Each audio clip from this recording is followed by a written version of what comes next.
Thank you all so much for joining us for this very special evening. Tonight's event, the Fireside Chat, Building a Better World, features world-renowned author and lecturer Rabbi Simon Jacobson, author of the best-selling book, Toward a Meaningful Life, together with our very own Michelle Overstreet, founder and CEO of MyHouse here in Wasilla. It is truly an honor to welcome each and every one of you tonight. This evening's program is held in celebration of Education and Sharing Day, proclaimed on the federal, state, and local levels by elected leaders and officials. This day honors the 124th birthday of the global spiritual leader and the greatest Jewish sage of this generation, the Rebbe, Rabbi Menachem M. Schneerson, whose birthday was on Sunday, March 29th. And here we are, exactly 30 days later, gathering to celebrate the meaning and teachings of this special day. For nearly 50 years, since 1978, Education and Sharing Day has recognized the Rebbe's tireless efforts in advancing education and promoting kindness and goodness, values that help build a better world to all. We are especially honored to host this event in partnership with many outstanding local organizations here in the Matsu. I would like to acknowledge them: Matsu Health Foundation, the Children's Place Alaska, Thrive Matsu, Make a Scene Media, the People's Paper, Friends of the Wasilla Public Library, Friends of the Palmer Public Library, Big Cabbage Radio, Radio Free Palmer, Alaska Jewish Campus, Q99.7 Valley, Reach 907 and Resilience Behavioral Health, and MyHouse. A heartfelt thank you to all of our partners for helping make this meaningful event possible. Please join me in giving them a warm round of applause. They were already, I didn't have to tell them. They were there. Okay, continuing, a very special thank you to Ellen Higgins, Eva Conan-Brown, Liam Sisinski, Mallory Laurie, and Isaac Smolden from MyHouse, along with all the volunteers from MyHouse, Hunter, Skylar, and Erin, for their time, energy, and dedication in helping prepare this event today. And a sincere thank you as well to Jeff Hewitt, Baruch Abizor, and Weka Tactical for helping making this event as smooth and safe as possible. Your combined efforts behind the scenes make this evening possible. We are especially honored to host this event in partnership with many outstanding local organizations here in the Matsu. And I would like to, didn't I just do that? Hello, no nerves here. Okay. And thank you. Next, I would like to invite a dear, well, you're awake. That's a good sign. Okay, so next, I would like to invite a dear friend and dedicated leader of our community, the Matsu Borough Mayor, Edna DeVries, to share a few words.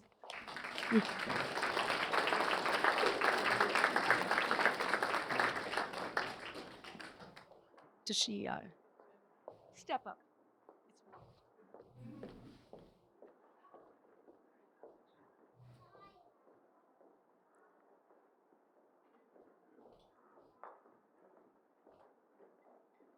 Should we all go hurrah or something here while we get all of everything organized? Huh?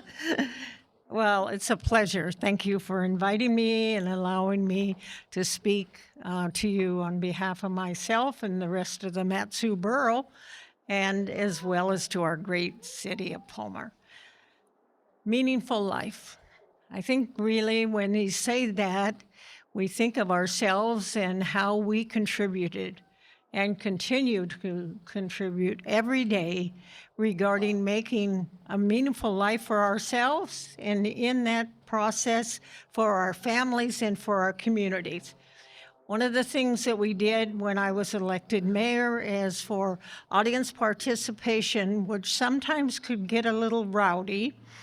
I made the rules, and I don't have any police force to back me up, but everybody's been very honorable to follow them, and I ask them to be respectful, because I think creating a meaningful life for ourselves as well as for our community is doing that and being respectful for each other.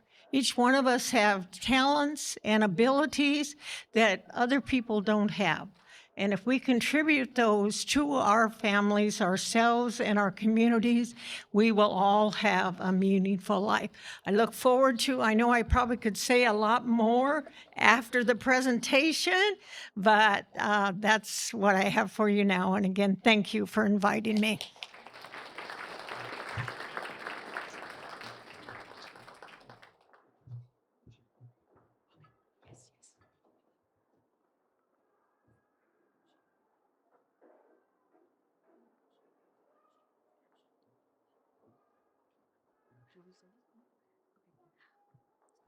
For those who need to know, for the live stream of this, there is closed captioning for if you need to follow that way. Okay. Yes. All righty. And now it is my honor to invite the Lieutenant Governor of Alaska, Nancy Dahlstrom, to please come up and share a few words. Thank you.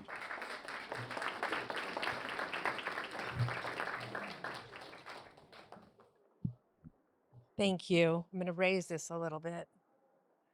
Thank you so much. Good evening. It's really nice to be here with all of you. Thank you, Rabbi Greenbergs, both Greenbergs, for that's right, for your kind invitation. And I appreciate the work that you do every single day that strengthens people and families and makes them stronger. I'm grateful for your leadership and for the spirit in which you share it. I would like to welcome Simon Jacobson here to Alaska. Your work has inspired many people to live with purpose. And anytime we can reflect on our own strengths and what our approach is to life, I think we can see things with more clarity, and we also have more courage to do other things. We're honored to have you here. As Alaskans, we pride ourselves in resilience, but resilience isn't something that people should have to build alone. Mental wellness is part of having resilience, and it's a critical part of keeping our community strong too. When we make it easier for people to reach out and to connect and to get help when they need it, that way we're not just supporting individuals, but we're strengthening families, neighborhoods, and the future of our entire state. That's why gatherings like this matter. We all have an opportunity to to talk together, to listen and learn. Excuse me. This gathering reminds us that our well-being is interconnected and that healing and hope flourish and always do better when communities come together. So tonight we have the opportunity to reflect on Education and Sharing Day, and this Daylight Day is highlighting something that I believe in deeply, and that is that raising young people takes all of us. Education is about academics, but it's also about character, and it's about teaching honesty, responsibility, compassion, and also learning how to provide and accept service that's given for them. So when we help our kids develop these qualities, we prepare them not only for a career, but also for a meaningful life. I want to thank you, everyone here, for the work that you do that helps Alaska's youth, for the example that you set and the kindness that you share with others. It's very important, it's very important to me and many of you, or you wouldn't be here, healthy families. And healthy families is not just our physical health, it's our mental, our social, our emotional, and our spiritual health. Those things all combine to healthy people and healthy families. So again, I look forward to hearing the presentation tonight. I have purchased the book, so I'm going to be able to take some notes as we go and then read further, and I strive to be a better person each day, and I'm confident that this is going to help me in doing that. So thank you, and may God bless all of you.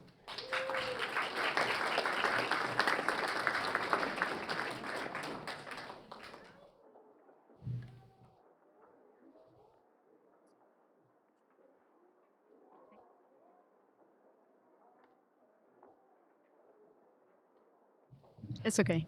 A little height difference. Bit. Okay.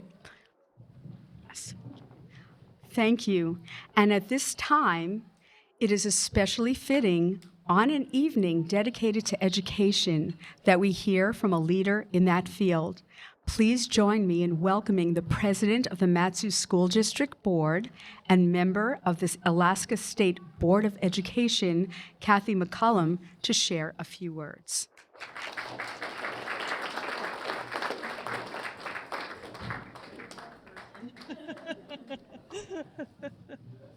Perfect. Thank you. I'm so honored to be here to represent the education community in our state here as a member of the Alaska State Board of Education and the Matsu Borough Board of Education. On this special day, I'd like to say that I'm happy to be here to honor the Rabbi Menachem Schneerson, a Holocaust survivor who rebuilt Jewish life with hope and purpose. The Rebbe taught that true education goes far beyond academics. It must build strong character, moral values, and a deep commitment to help others. And I know that Rabbi Mendy just believes this firmly in his whole being, and I appreciate seeing him at every school board meeting, every time we celebrate the Education and Sharing Day and do our resolution, the school board, and I'm pleased that the Matsu Borough Assembly does as well to honor that day. Education lights the path to a better world, while sharing multiplies that light, turning knowledge into kindness and ideas into acts of goodness. We celebrate the power of education, teaching our students not only to succeed, but to live with integrity, compassion, and responsibility. We honor the Rebbe's call to instill in every child a love of learning, a respect for others, and the joy of giving. I want to thank our dedicated teachers and staff in this community who model these values every day. And thank you to our families who nurture curiosity and character at home. Most of all, thank you to our wonderful students in the Valley who are the future we are building together. On Education and Sharing Day, let us commit to 3 things. Learn with open hearts and curious minds. Share what we know by helping, teaching a new idea, or an offer of encouragement. Live with kindness and moral strength, making our schools and community brighter for everyone. May this day fill us with inspiration, and may we carry its message of education and sharing throughout the year. And please remember to take home your ARC and use it. Thank you.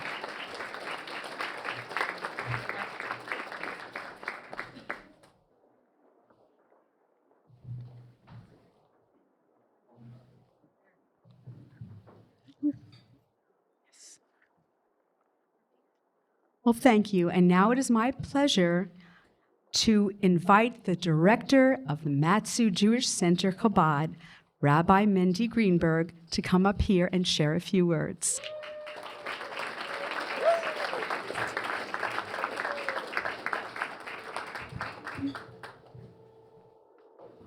Getting ready for you. Sorry. Okay. Thank you, Hillary, for doing such a beautiful job and being the MC of this program. Thank you. Well, on behalf of the Matsu Jewish Center Chabad, my wife Chaya and I would like to welcome each one of you to this beautiful evening. And I'm really looking forward to hear from Rabbi Jacobson. He is a mentor to many, many rabbis throughout the world. And it is a great honor for us to have him here this evening. I'm honored that we have such distinguished special guests here, the Lieutenant Governor and the Matsu Borough Mayor and the President of the School Board and member of the Education Board of the state. It's such an honor to have you all here and to participate with us. And it's such a great honor to do this event together with all our partners. Well, they're covered now, but all the partners of our event tonight. So it's really, really an honor, and thank you everyone for coming and joining, and everyone that's watching online. There was a father that kind of wanted quiet from his children for a few minutes. So he took a map and tore it up into many pieces. And he told his kids, here, go build the world back together. And a few minutes later, they came back and it was all built together. He said, how did you do that so fast? He said, because on the other side, there was a picture of a person. So he put the person together and the whole world was built back together. You know, we are right now living in difficult times. There's a lot of confusion, moral confusion. There's a big divide in our country, in our society. And the question is, how do we deal, and what is the right way to continue forward? And I really believe that, as we heard from the previous speakers today, that this message of Education and Sharing Day is so relevant and so important now more than ever. And as was said before by our MC so beautifully, that it's already almost 50 years that this day has been acknowledged and proclaimed on the federal level, on a state level, on a city level, as we all see tonight. And it was designated on the birthday of the Rebbe, Rabbi Menachem M. Schneerson. And the reason is because the Rebbe believed in every single human being, believed in the potential of every human being, and loved every human being. And to him, there was no such thing. He would not agree for anything less than perfect, because the Rebbe sees the potential in every single human being, and therefore the Rebbe continued to advocate for years and years, and spoke and wrote and met with every type of leader and community leader and parents and children, and whatever he was able to do to try to inspire that people should live. Hi, what's the story? Huh? Okay. So this is an event about education and sharing day, right?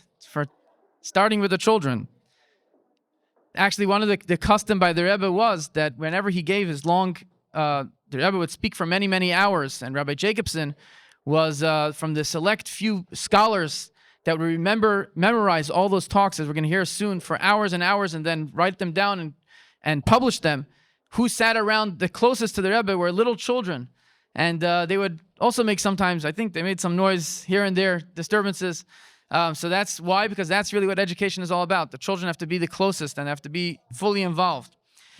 So the Rebbe believed in the inherent goodness of every human being, and the fact that education, as we heard before so beautifully, that education should not just be limited to acquisition of knowledge and a career and preparation for a career, but it should be about values and morals. And I think that's really the answer, and that's the best way to deal with. And as we're going to hear, we're going to looking forward to hearing. And as the Lieutenant Governor said, I also try to be a better person every single day. And I am myself, I'm waiting here to hear and to learn and to become a better person and a better member of the community.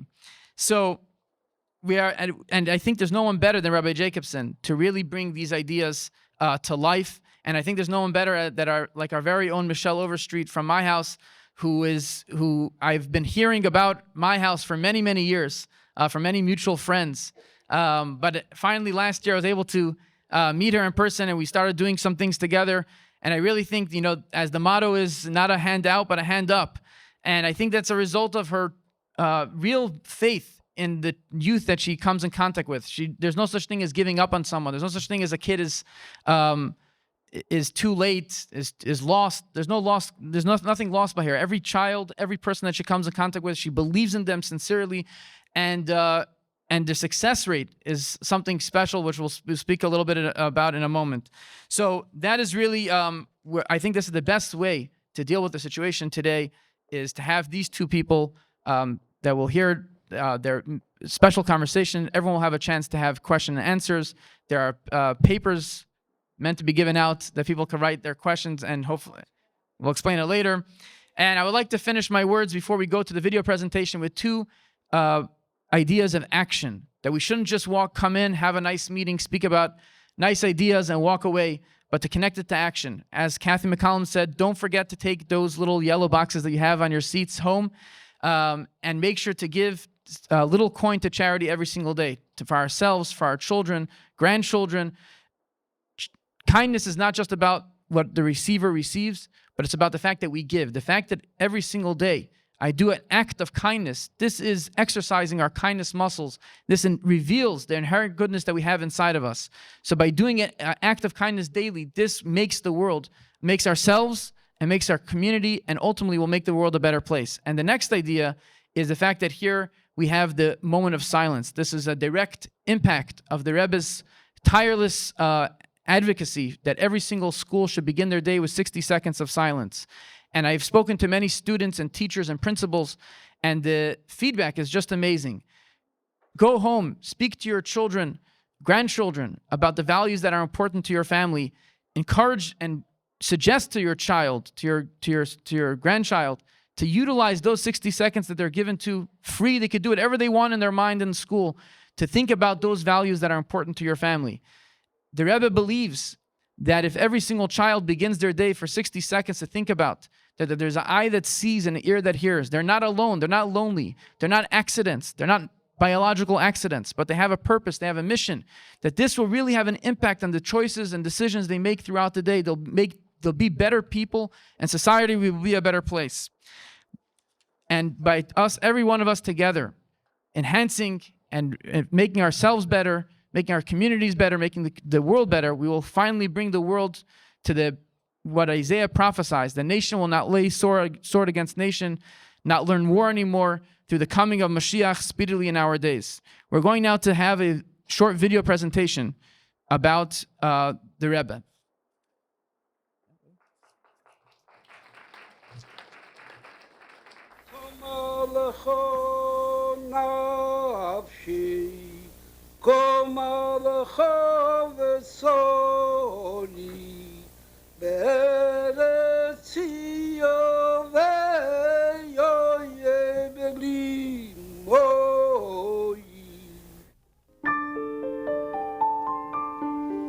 The world is a kinder and gentler place because of a sainted man whose immense spirituality and holiness projected for everyone, for you and me, a life filled with happiness and the performance of good deeds. This special man I speak of is Rabbi Menachem Schneerson. Each Sunday, the Rebbe would receive thousands of men, women, and children from all walks of life, regardless of race, color, or creed, and among them were world leaders, children, scholars, simple folks, students, and laymen.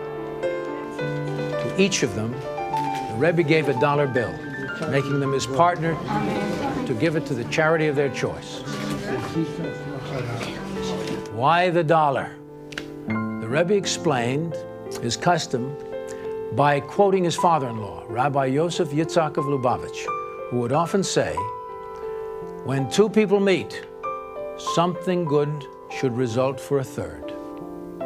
The Rebbe wished to elevate each of the thousands of encounters of the day to something more than just a meeting of two individuals.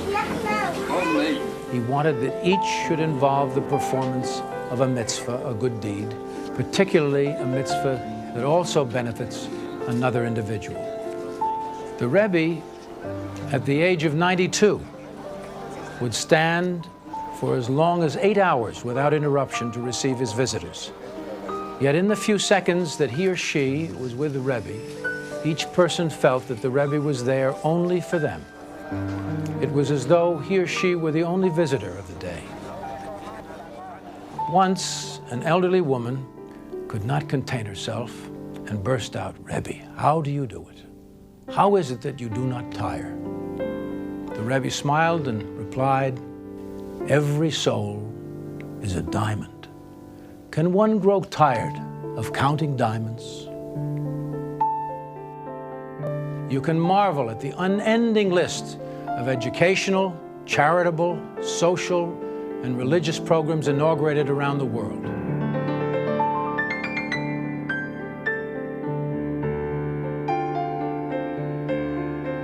You can study the more than 200 volumes of his published works. The Rebbe strove to realize Maimonides' vision of a world free of death and destruction. Toward his goal, the Rebbe took a generation from the ashes of the Holocaust and inspired the rebuilding of Jewish life to the great crescendo it has reached today.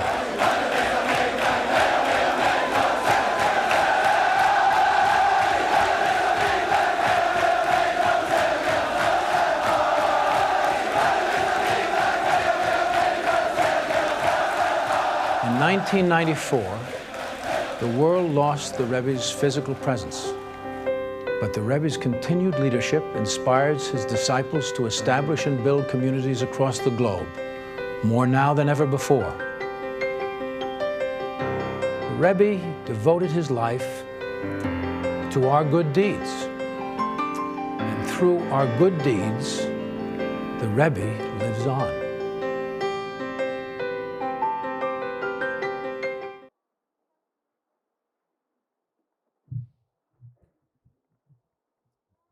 At this point in time, I would like to ask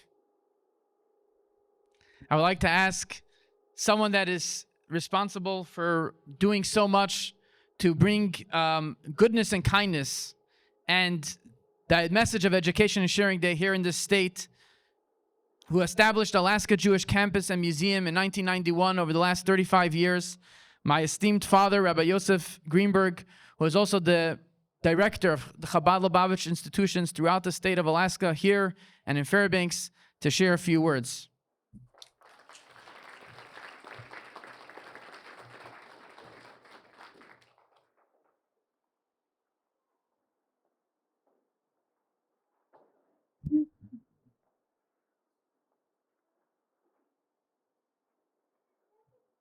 Wow, Rabbi Mendy and Chaya. Whoa, what an accomplishment. Whoa, look at this.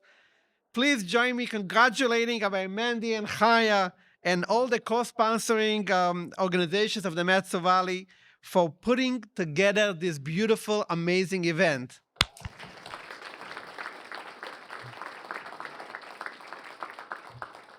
Tonight's event is a true testimony to the great work that Rabbi Mendy and Chaya and the Chabad Metso Jewish Center have done here in the Metso Valley for the last decade. I have no doubt that the second decade that they are starting now is going to be even brighter and greater and better. So ladies and gentlemen, 45 years ago, you won't believe this, when I came to New York in 1981, I was a young teenager, 17 years old. I came to study under the great Rebbe. And I was introduced to Rabbi Simon Jacobson at the time, who was one of the two main editors who would prepare the weekly wisdom of the great Rebbe to print. Now you have to understand, the Rebbe used to speak every Shabbat, every Saturday, and every holiday for about 5 to 6 hours at a time with small breaks in between. And he would present the most analytical essays in Jewish theology and philosophy based on the Torah, the Bible, the Talmud, Jewish law, and Kabbalah and Jewish mysticism. However, there was one problem. On the Sabbath and Jewish holidays, because of Jewish traditions, we do not use any electronics. So we could not write it down, we could not record it. So there was a big problem. The Rebbe is speaking for 5, 6 hours, and you can't record it. So what do? As a result, a group of several scholars and geniuses used to memorize every word he said. And then on Saturday night, they would get together and try to put together this entire analytical essays that the Rebbe spoke on the gathering, and then put it in writing and prepare to print. For the next 3 days, it had to be ready to go. In the later years, they used to present it to the Rebbe himself, and he made his notes and corrections, and then they put it all together and make it ready for publication. Rabbi Simon Jacobson was one of the two main editors working on these essays for print. Practically speaking, Rabbi Jacobson would author a mini book of the deepest analysis of Jewish theology every single week. When I came in 1981, I was asked to help Rabbi Jacobson in his office to help him to proofread the manuscript that he would prepare for publication. And the rest is history. We became good friends, and we have spent many hours to hang out together, discussing Jewish theology throughout the years. Those were the days when nights were like days. Very, very long nights, right, Rabbi Jacobson? Long nights. Several years later, when the fax machine became popular, you remember those days? People overseas, like in Israel, around the world, started to demand. They do not want to wait for 3-4 days till Rabbi Jacobson will complete his book. They want to know now, within hours, after on Saturday night, what did the Rebbe spoke in New York? People in Australia, New Zealand, in Israel, everywhere in the world, they want to know what did the Rebbe say. So myself and a few other young rabbinical college students, we started a startup. We started to write a summary of the various essays that the Rebbe spoke to be faxed out around the world within hours.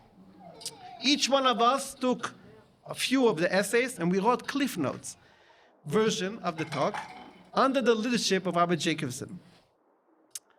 Over 30 years ago, Rabbi Jacobson published his first book, which you see right here, Towards a Meaningful Life, a summary of the great Rebbe's approach and theology to the meaning of life and the purpose of life. 30 years ago, when the book came out, I invited him to Anchorage and hosted a book signing in Barnes & Noble for his new book. And I'm very pleased to welcome him back to Alaska. And not much has changed except the color of his beard. 30 years later, Rabbi Jacobson's book is still a bestseller and has sold more than 1 million copies, and it was translated into more than 12 languages. Rabbi Jacobson's book, which contains the living and eternal truths of our great Rebbe's Torah and wisdom, is relevant today as it was 30 years ago, and maybe more. Tonight, it is my honor and privilege to introduce our guest speaker and scholar in residence, founder of the Meaningful Life Center, world-renowned lecturer, and among many of his titles, he also serves as the personal rabbi for Javier Milei, the president of Argentina. Ladies and gentlemen, please welcome Rabbi Simon Jacobson.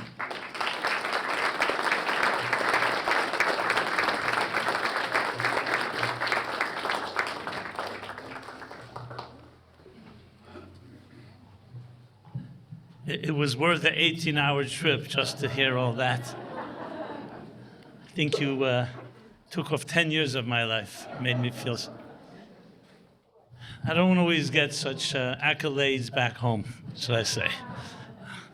Anyway, thank you, Rabbi Greenberg. Your beard was also not as white 30 years ago. And thank you, Rabbi Greenberg Jr., Lieutenant Governor, all distinguished attendees.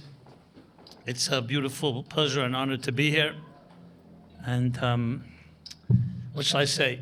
Yes, it was a true humbling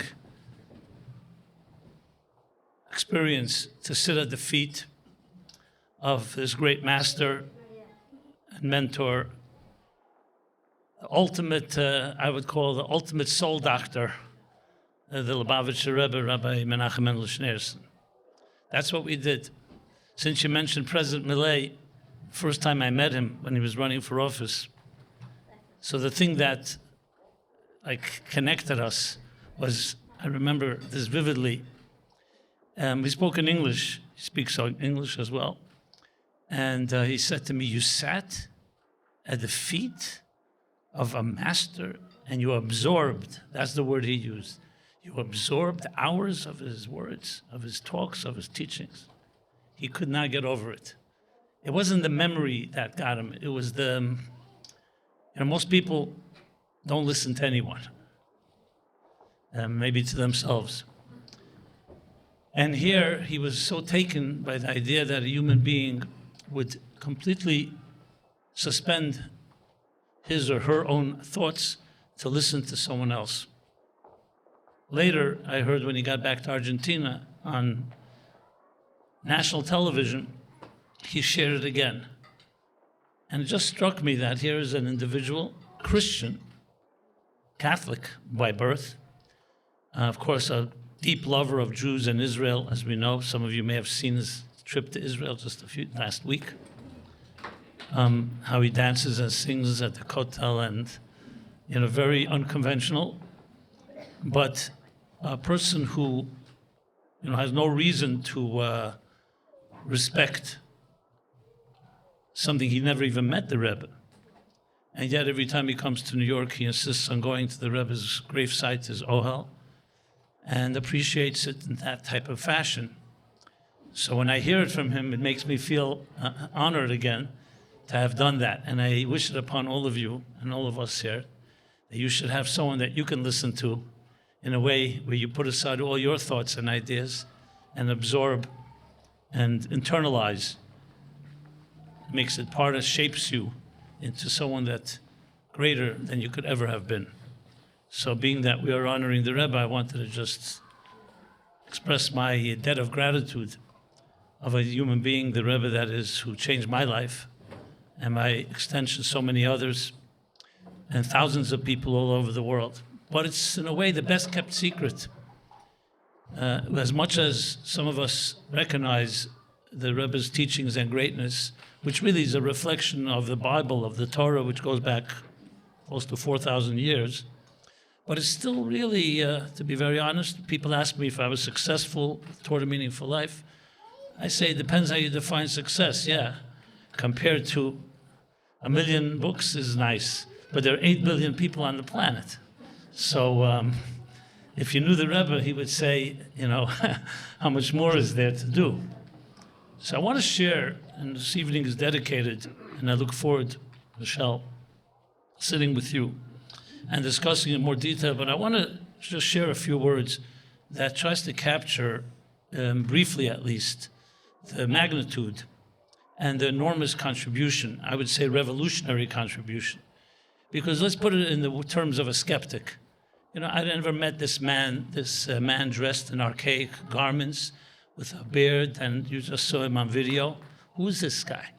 And why is he relevant to my life? I don't know who he is. I speak in Yiddish or Hebrew.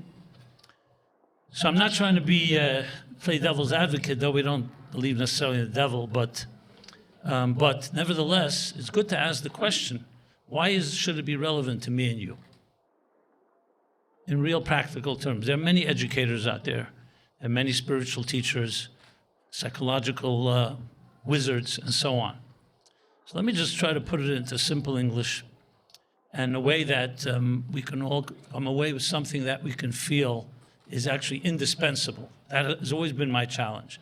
How do you present these teachings in a way that are indispensable, meaning that you can't live without them? Not just an optional nice, it's inspiring. So maybe a good way to frame it is with an interesting anecdote, if I may share.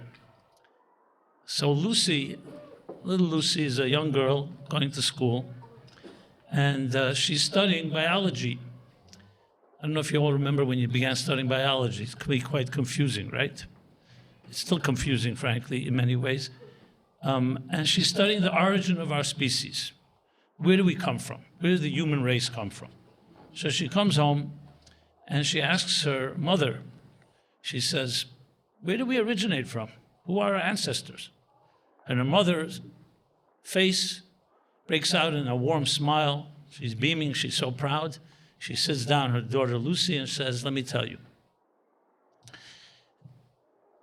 We had a grandmother, I remember her as a young child, that came from Eastern Europe.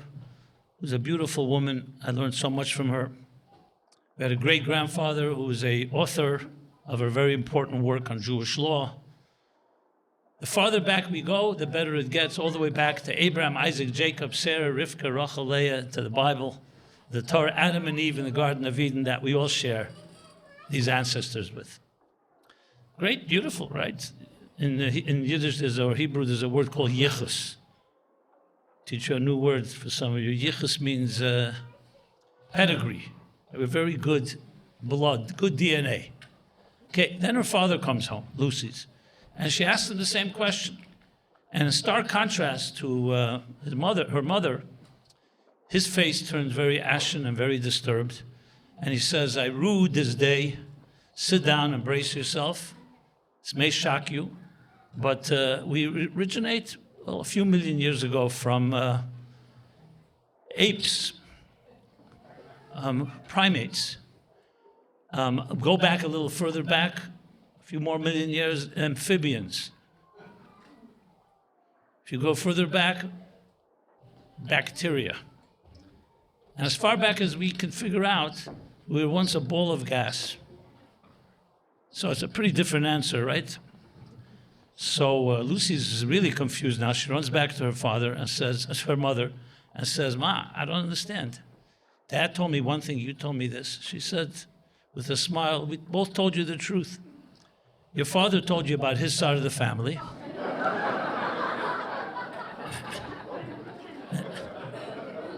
And I told you about my side of the family. There you go. So here, you heard it here first. If you want to have a reconciliation between evolution and creationism, there you go. It depends which side of the family. That's it. Why are we arguing? We have two voices within us. And I say it after the joke. It's actually not a joke. The truth is we do have two voices within us. The Bible of what's called of Hasidus, authored by the founder of Chabad Hasidus, the Rebbe is the seventh in line of Rabbi Schneerson of Yadi. You may have heard the book called the Tanya. So what is this fundamental principle? That we all have two voices within us. Simple as that. The divine voice and the animal voice. One is driven by self-interest, by self-preservation, by taking care of yourself. Like the classic example would be these two guys go camping, middle of the night, one of them wakes up, he hears a bear scurrying about.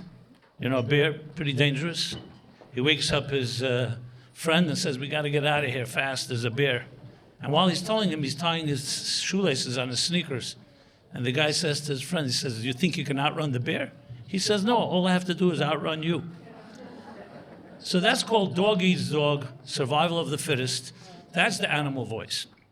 We all know what it sounds like. Sometimes it's quite ugly and nothing to be proud of, but that's part of who we are. Richard Dawkins writes a book called The Selfish Gene, that the very gene is selfish. It's all about me taking care of myself. And even when I love and I'm kind and altruistic, it's also part of my self-interest. Then comes a very different voice. It's called that each of us was created in the divine image, and we have a divine voice. It's a transcendent voice. It's all about giving, about love, about kindness. It's not about me. We're here to serve. We're here to bring light, to illuminate and warm everyone around us. The founding fathers, actually, of our country, in their wisdom, understood that. With all their flaws, they put into the Declaration of Independence words that come straight from the Bible that says, all people are created, all men, they write, are created equal and endowed. Each of us is endowed by the Creator. They use the word Creator twice, with inalienable rights. I once asked an attorney, a constitutional lawyer, with all the separation of church and state, how come no one ever challenges the word Creator in the Declaration of Independence? Creator means God. You know, it seems like they could have easily written all people are born equal or people are equal. They didn't have to write created and creator. So I never found an answer. I'm just throwing this out there. Maybe someone has a thought. My thought is, because they understood this fundamental truth.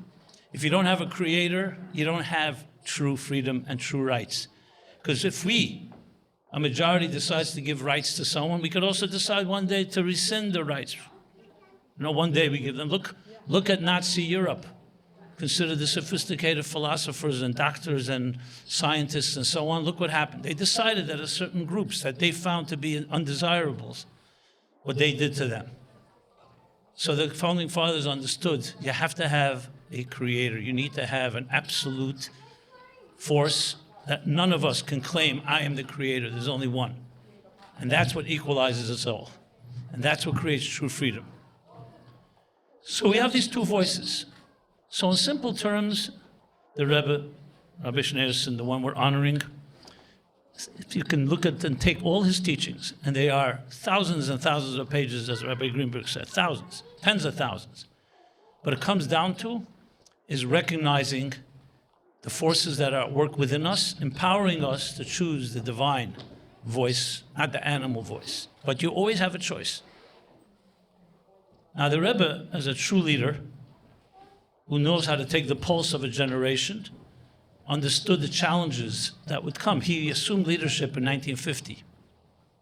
What is 1950? 5 years after World War II. 5 years after the most horrible war in history.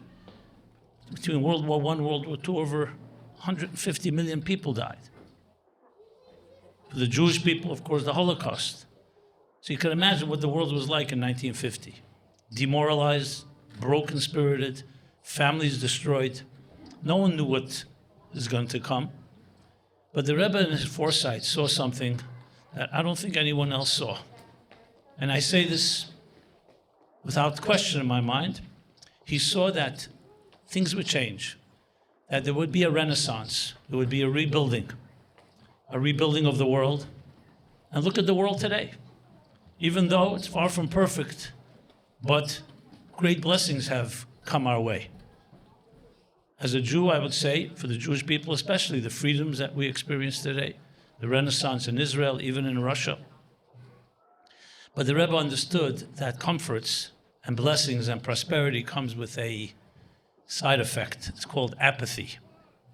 When you're fighting for your values, you have to go to war against them because somebody's attacking you.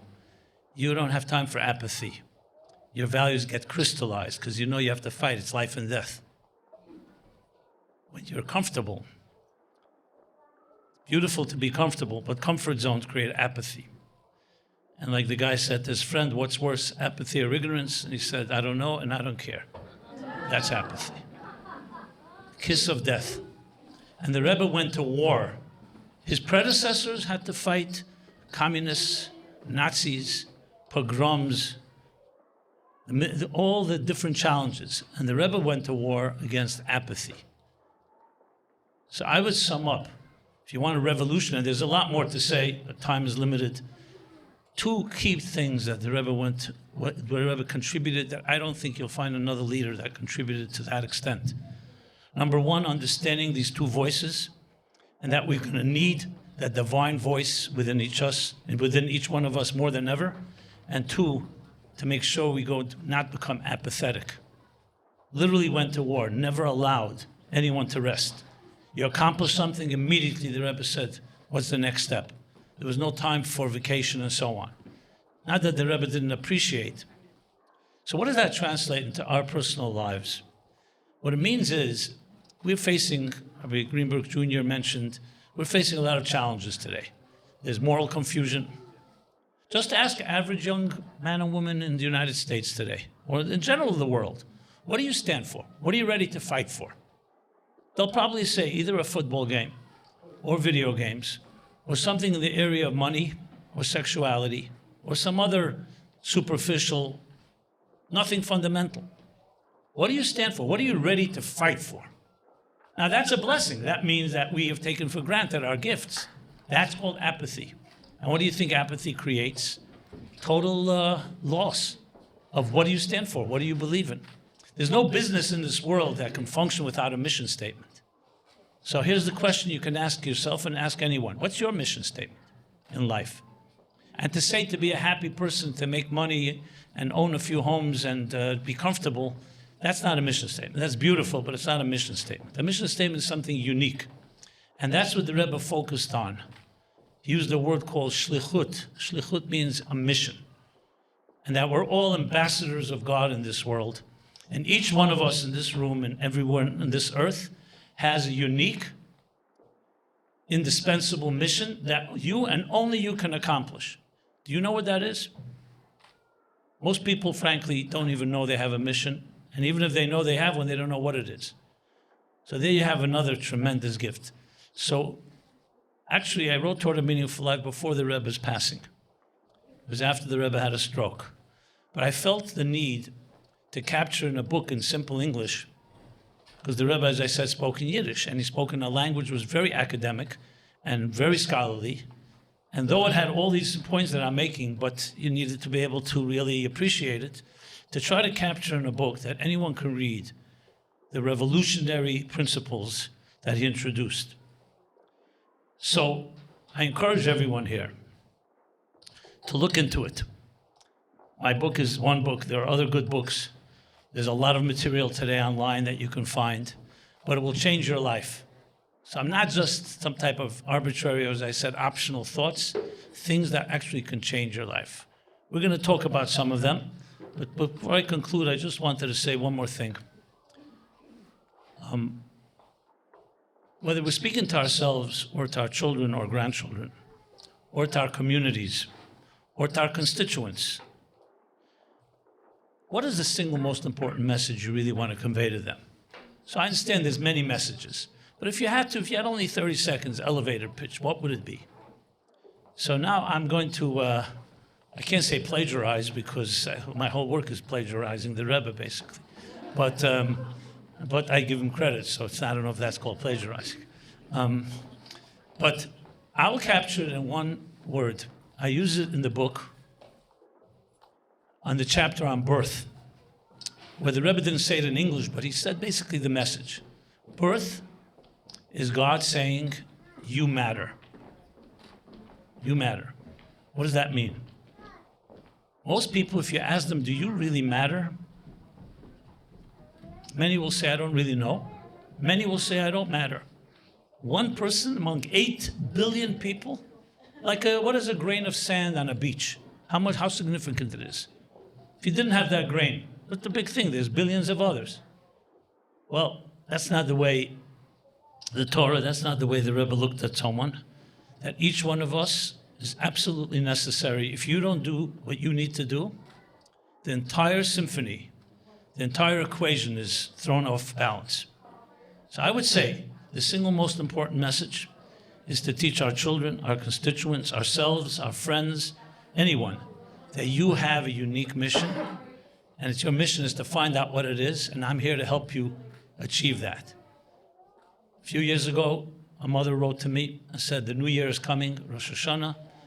What do you suggest something I can introduce into my home, my family, that I haven't done till now? And I gave it some thought, and I wrote back to her. I said, every morning and every evening, when you wake up your children, besides telling them I love you and preparing them to school and all the material things, tell your child, you are the greatest gift. We have a one-line prayer, actually. Thank you for returning my soul to me. Moda'ani. You're the greatest gift that God sent to this world, and he gave me the blessing and the honor to help shape and help you grow and cultivate your skills, and I will do everything possible to help you spread your wings and become that unique soul. You were born an original, don't become a copy. And I said, do that with your children in the morning and in the evening before they go to sleep. We also have a one-line prayer that I entrust you. I entrust my spirit to you, God.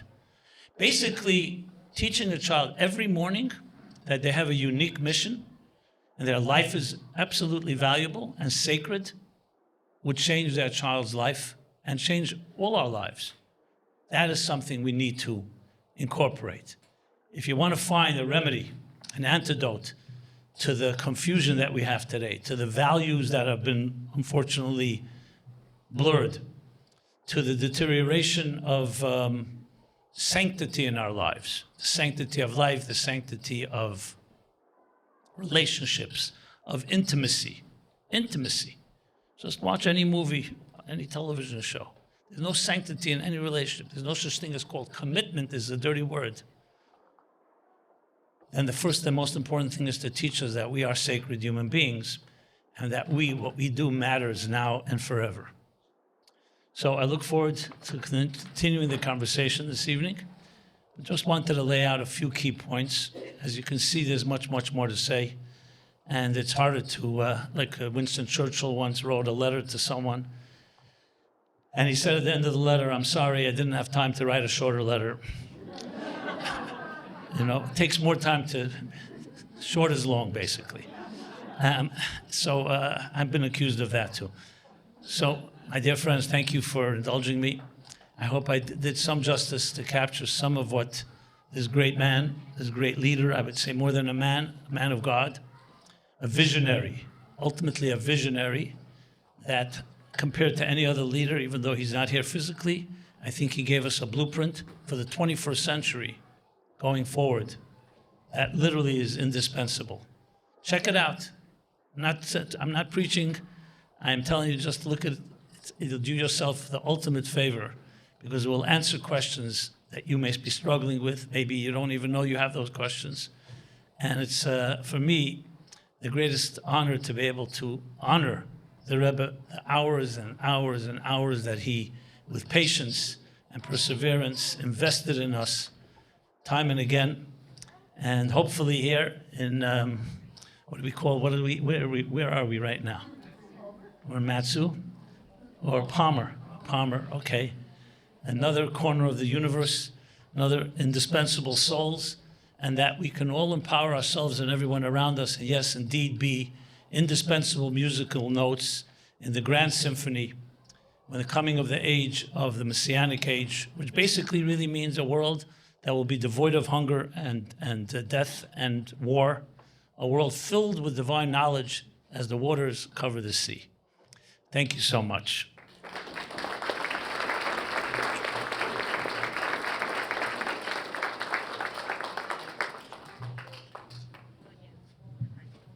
Thank you so much, Rabbi Jacobson. We're soon going to have a conversation here, but before I would like to introduce, as I mentioned before, I think there's no one here in the community that is more fit for a conversation with Rabbi Jacobson than the founder and CEO of MyHouse, Michelle Overstreet. And I don't know if people know, maybe I'm spilling some secrets here, but it was a few years ago that a previous president's administration sent actually a special delegation to MyHouse to learn what is the success. In other words, that this is something unique in the entire country, what MyHouse does. If I'm not mistaken, I think they have like a 75% success rate. It's something very, very unique, and I believe that it's because of Michelle's way how she views another person, and how she views the youth that she deals with, and I really, really think it's very much in line with the messages of this book that we're going to be hearing from. So please, ladies and gentlemen, help us welcome Michelle Overstreet.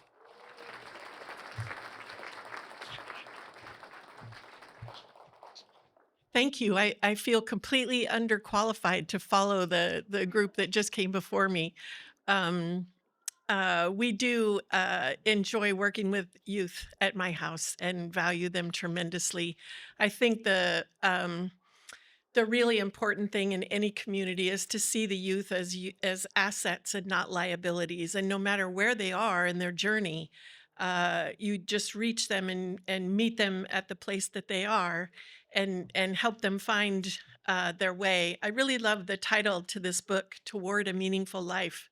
I am the daughter of a retired English teacher. And so I read this title and I thought it's interesting that the word toward is actually the verb in that title. It isn't about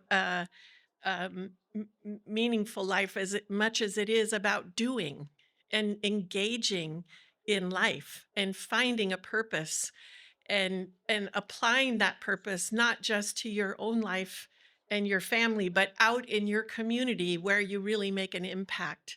And that's how we change the world, right? We find a way to reach more and more people. As the rabbi said, I love that statement. We reached 1 million people and there's 7 billion in the world. So we got a little work to do still. That's kind of a cool perspective. But as we're reading the book, I'm a crazy reader, voracious reader. And I like to read with these little tabs so that I don't forget anything. Or if I want to go back to something, I can go back and reference something around a different topic. Or this book is very thought-provoking. And so when I marked places in it, I marked them with colors that would let me go back and read about different themes.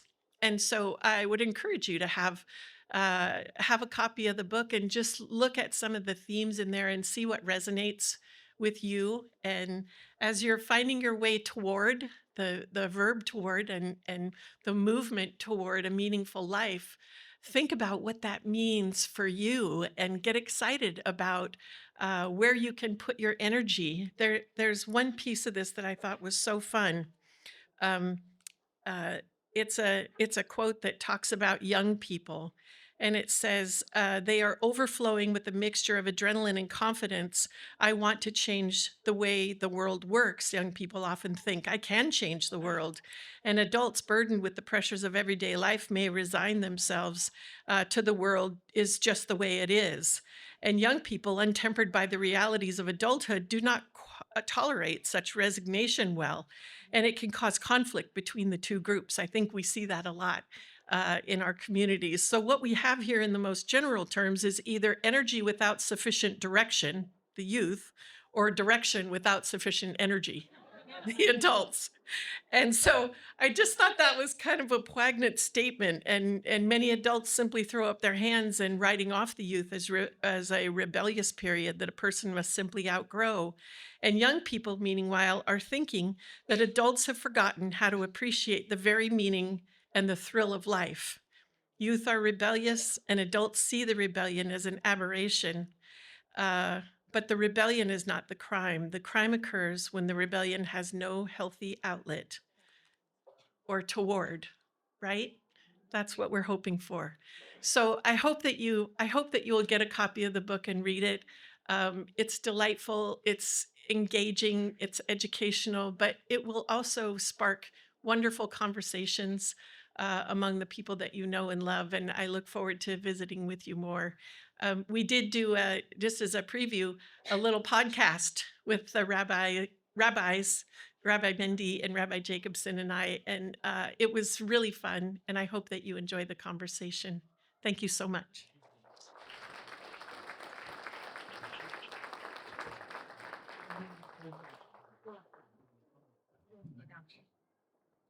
As we get ready for the fireside chat, I'm going to post question papers on the windowsills with some pens, and there are little wooden boxes. If you just stick your question in there, I'll bring them up to Michelle to ask.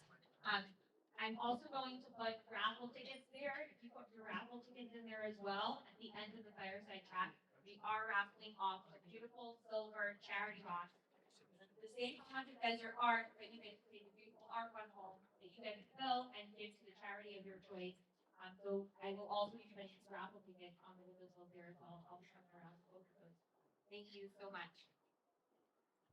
This couch is too comfortable. I'm going to fall asleep. I was thinking about what time it is for you. It's late for you. This is a late. No, it's fine. It's fine. I said the couch is too comfortable. You could I'll try to keep you awake Okay. as we go. Anyway, great honor to be with you again, Michelle. You too. Thank you kind so much. We're blessed to have you visiting us in our community, and I'm excited about the conversation. And to begin with something foundational and reflective of the day that we're celebrating, the Rabbi's birthday, and his encouragement for education. Today, education often focuses on knowledge. Youth energy without sufficient direction, and adulthood is direction without sufficient. Adulthood is direction without sufficient energy, right? How do we bring back a focus on values and morality rooted in the Creator? For the young or for the old? Well, maybe both. I mean, most of the people here are probably in the adult category, but there's probably a few youth here that could benefit from your thoughts on that as well. Great. Well, I like to believe that I always say I'm 17 years old with 52 years of experience. So I we love still that. have the teenager within us. Yes. And I hope everybody here feels young in spirit. Yeah. Anybody that does not, raise their hand. No one's going to admit that, right? Okay. I mean, talking about the Rebbe, even at 92 years old, he had the sparkle in his eye. Yeah, I'm sure you've met people like that, because it was not about the passport and age. It was about spirit. It was about meaning and purpose. And I think I have a line in the book as well from the Rebbe that the body ages, the soul doesn't age. It actually gets younger, because the more experience you have and the more knowledge you have, the faster you can get things done. You don't have the same trial and error. So I think to rephrase the question would be, how do you get in touch with your soul? Mm-hmm. Both for young and for adults. The young really can use that. Sadly, I'll just speak about myself. When I was around 15, 16, I was rebellious. Not so much in the context of a troublemaker, but internally, I grew up in Crown Heights, USA, and I grew up in a very observant community, a Chabad community. I went to intense yeshivas studies. But I had questions, and to be very frank, I had many questions. I saw a lot of conformity. I saw dogma. I saw hypocrisy. And it was not exactly inspiring.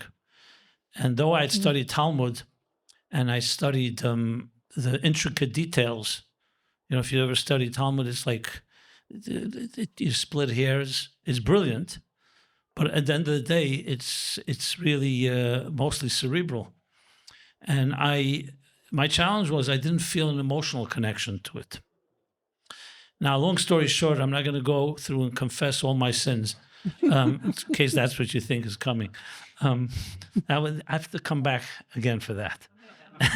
But I will say this.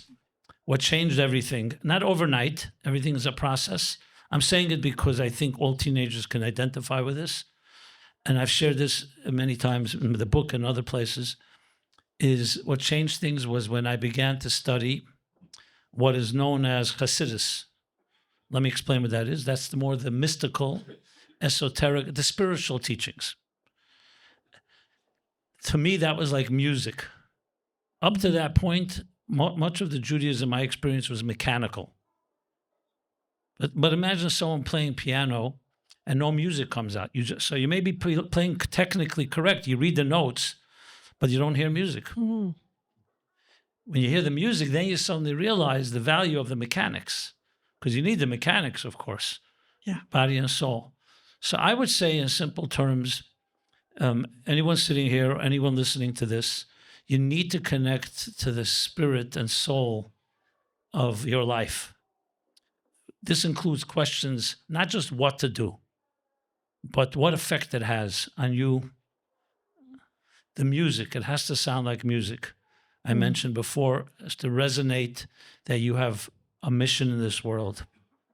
I would say many young people, including myself, at that point, were like a rebel without a cause.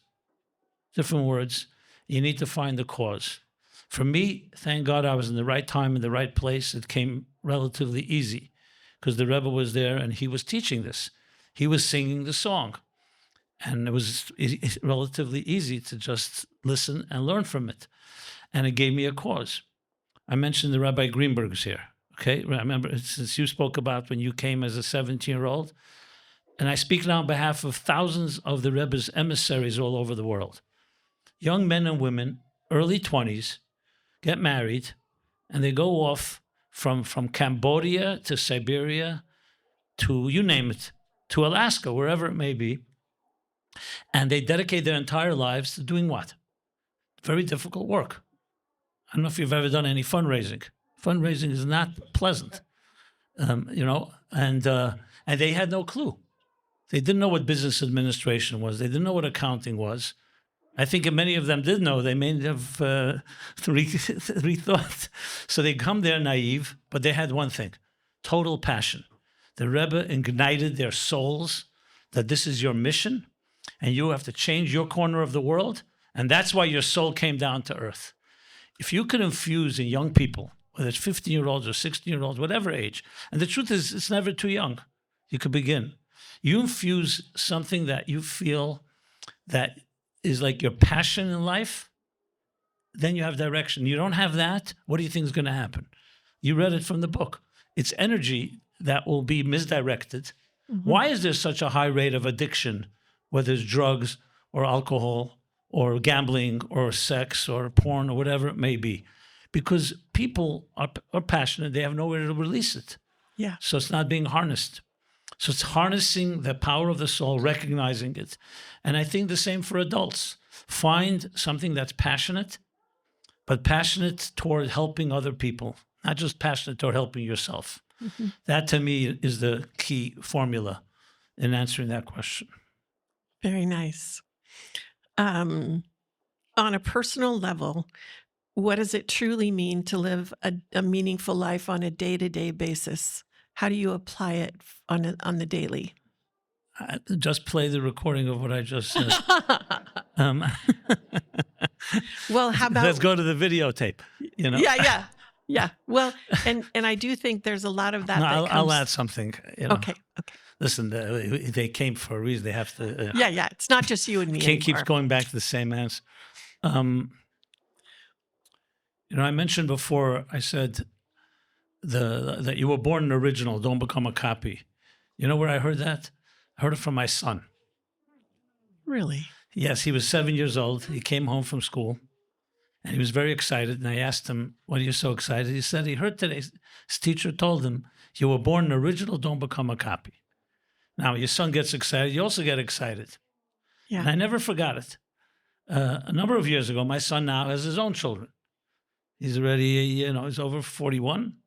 He lives in Pittsburgh, just for the record. And I said to my son, him, "Can anyone guess his name?" Menachem Mendel. Yeah. Okay. Doesn't take a month. Okay. So I asked my son, "You remember Mendel? You remember that line?" He didn't even remember. Wow. He didn't remember. I remember. He didn't. So I said, "So what happened to you? Did you become are you an original or a copy?" So no pun intended, he happens to be a copywriter. He does. He's a creative writer. He's a copywriter. So he says to me, "I'm an original copy." I have no idea what that meant, and that's it. Some cryptic. So I think like this, to meaning in your life is not necessarily about anything dramatic or fireworks. It means that everything you do is infused with that second voice I mentioned, the divine, instead of the selfish. Right. You eat a meal, don't just think you're hungry, you're indulging. Eat a meal, you make a blessing, you acknowledge God who blessed you with that food. What are you going to do with the energy that the food provides? You'll be kind, do something constructive. So you've infused a simple meal with meaning. The same thing, every interaction. You're traveling somewhere on business. So you think you're going for a business reason. No.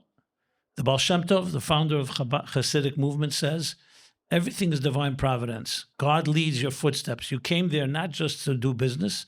You came to maybe meet someone, look for those spontaneous moments that may be surprising, and use the opportunity towards something positive. So really, meaning is living conscientiously and sensitively that everything that happens in your life. I was delayed yesterday. I don't know how many hours in Seattle because the plane, whatever, I'm not going to get into it. And Rabbi Greenberg tells me, he picked me up from the airport. He said, it rarely happens. Okay. And obviously, after flying, who knows how long, I woke up 5 o'clock in the morning in New York, flying all day through Seattle. Then Seattle was a layover for a few hours, and now another 5 hours because of this delay. Frankly, I remembered something the Rebbe had written to a group of people who were once grounded due to a snowstorm. And they wrote they're stuck in the snow. And the Rebbe said he never heard anyone say they're stuck. You're never stuck. If it happened, it means there's a reason. Maybe you have to meet someone at the airport.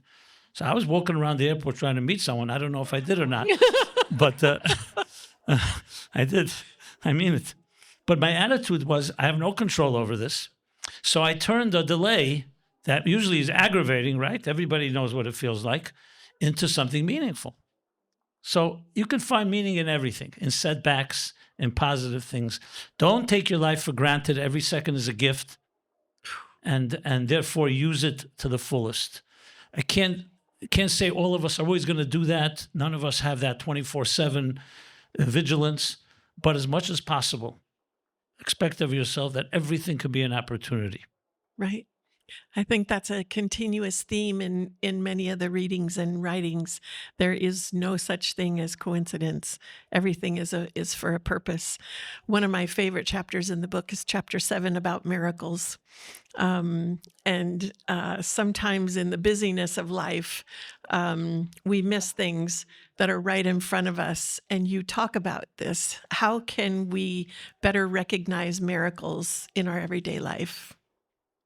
Okay, great. So I'll tell a story. I just want to say, when I wrote the book, obviously it's all from the Rebbe's teachings, but I have to add that it also includes my experience with people. You know, teachings are teachings. When you experience it with another person, it makes the teachings come alive. Right. So here's a story that captured this idea of miracles that the Rebbe teaches, and that is, I was giving a class in New York City, and at the end of the class, we were sitting around, a few of us, and people were just schmoozing, talking. One of them was an obstetrician. He delivered babies. And he was saying how special his work is. He worked at New York Hospital, which is situated, if you know, like on York Avenue. Yeah. Over the FDR. And he says, even though I've been doing this for 30 years, every time we deliver a new child, for me, it brings me to tears of the miracle of the child's birth. Because it's a miracle. Everyone who's given birth, who has seen birth, who has a child knows. Yeah. And he says, I always think about it because sometimes the baby is born in the middle of the day in the rush hour downstairs, the FDR, you hear all the cars honking and you could feel everybody's rushing. And where are they rushing to? So this one's rushing to get home. This one's rushing to just a rush, like most people are, and so on. And here I have the privilege. There's no bumper-to-bumper traffic. There's just the mother, an attending nurse, and myself, and we're giving birth to a child. No rush. No one's rushing to see this. So that I have the honor and the privilege to this miracle. And I thought to myself, that's exactly what I see in so many talks and discussions that the Rebbe delivered, that he quotes a Baal Shem Tov. I mentioned the Baal Shem Tov. Baal Shem Tov was a great mystic in the 18th century. He says the difference between a miracle and a natural event, listen to this, is only one word: frequency. If the sun were to rise once in your lifetime, everyone would come rushing out. Wow, there's ball rising in the horizon, and you'd have camera crews. And wow, I couldn't say, look at a solar eclipse, right? Yeah. But since the sun rises every morning, most of us are asleep when it happens, and we don't even pay attention. So it's just a matter of frequency. Basically, nature is just many miracles happening so repeatedly that you don't even notice. Take your breath. Do you know how many times you breathe every minute? So the doctors here probably know. But was it between 12 and 18 breaths a minute? You can count. Does anyone even notice that? We take it completely for granted. You go to a hospital, God forbid, and you see someone struggling to breathe on a respirator or whatever, a ventilator, and you suddenly realize, 1 second, what are the mechanics necessary to breathe? The oxygen has to go into your mouth, has to go down your throat, into your lungs. The lungs have to remove the carbon monoxide. Then they convert the rest into nutrients, into your blood, etc. You know, how many things have to work properly? And we have 18 or 12, let's say 12 a minute. Newborn children, it's more, because their lungs are clean. And we don't even notice it. So King David at the end of the book of Psalms says, every soul, neshama in Hebrew can also be read neshima, every breath you take, you should praise God, because every breath is a miracle. So before the police made it popular, every breath you take and every move you make and so on, this is classic. So the bottom line is there are miracles happening every second, and we don't even notice it. That's the bottom line. Now, there are times, obviously, it becomes very obvious. Like you said, the birth of a child, but then we forget. And I include myself. You get back into life, the routine takes over, and you forget that every second is a miracle. Very nice. I'm curious about your connection with the president of Argentina. That's so interesting. Another miracle. Another miracle. I honestly don't understand it at all, but I'll elaborate. Okay, go ahead. Sorry. Yeah, no, I just wondered if there was anything that you wanted to share about that, because it's curious, right? It is. Yeah. Well, I don't take any credit for it, to be honest. It's not like I know him for years and I studied with him and whatever. It was September 2023.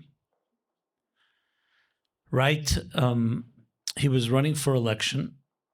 He wasn't president yet. Okay. And he came to Brooklyn.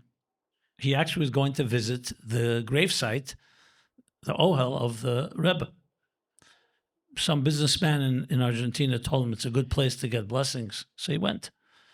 I met him on Eastern Parkway in an office, and I brought my book in Spanish. One of the translations is Spanish. He was there with his sister. Karina is her name. She's like the chief of staff now in Argentina. And we hit it off. What should I say? Extremely spiritual man, brilliant, and very different. He's not a politician.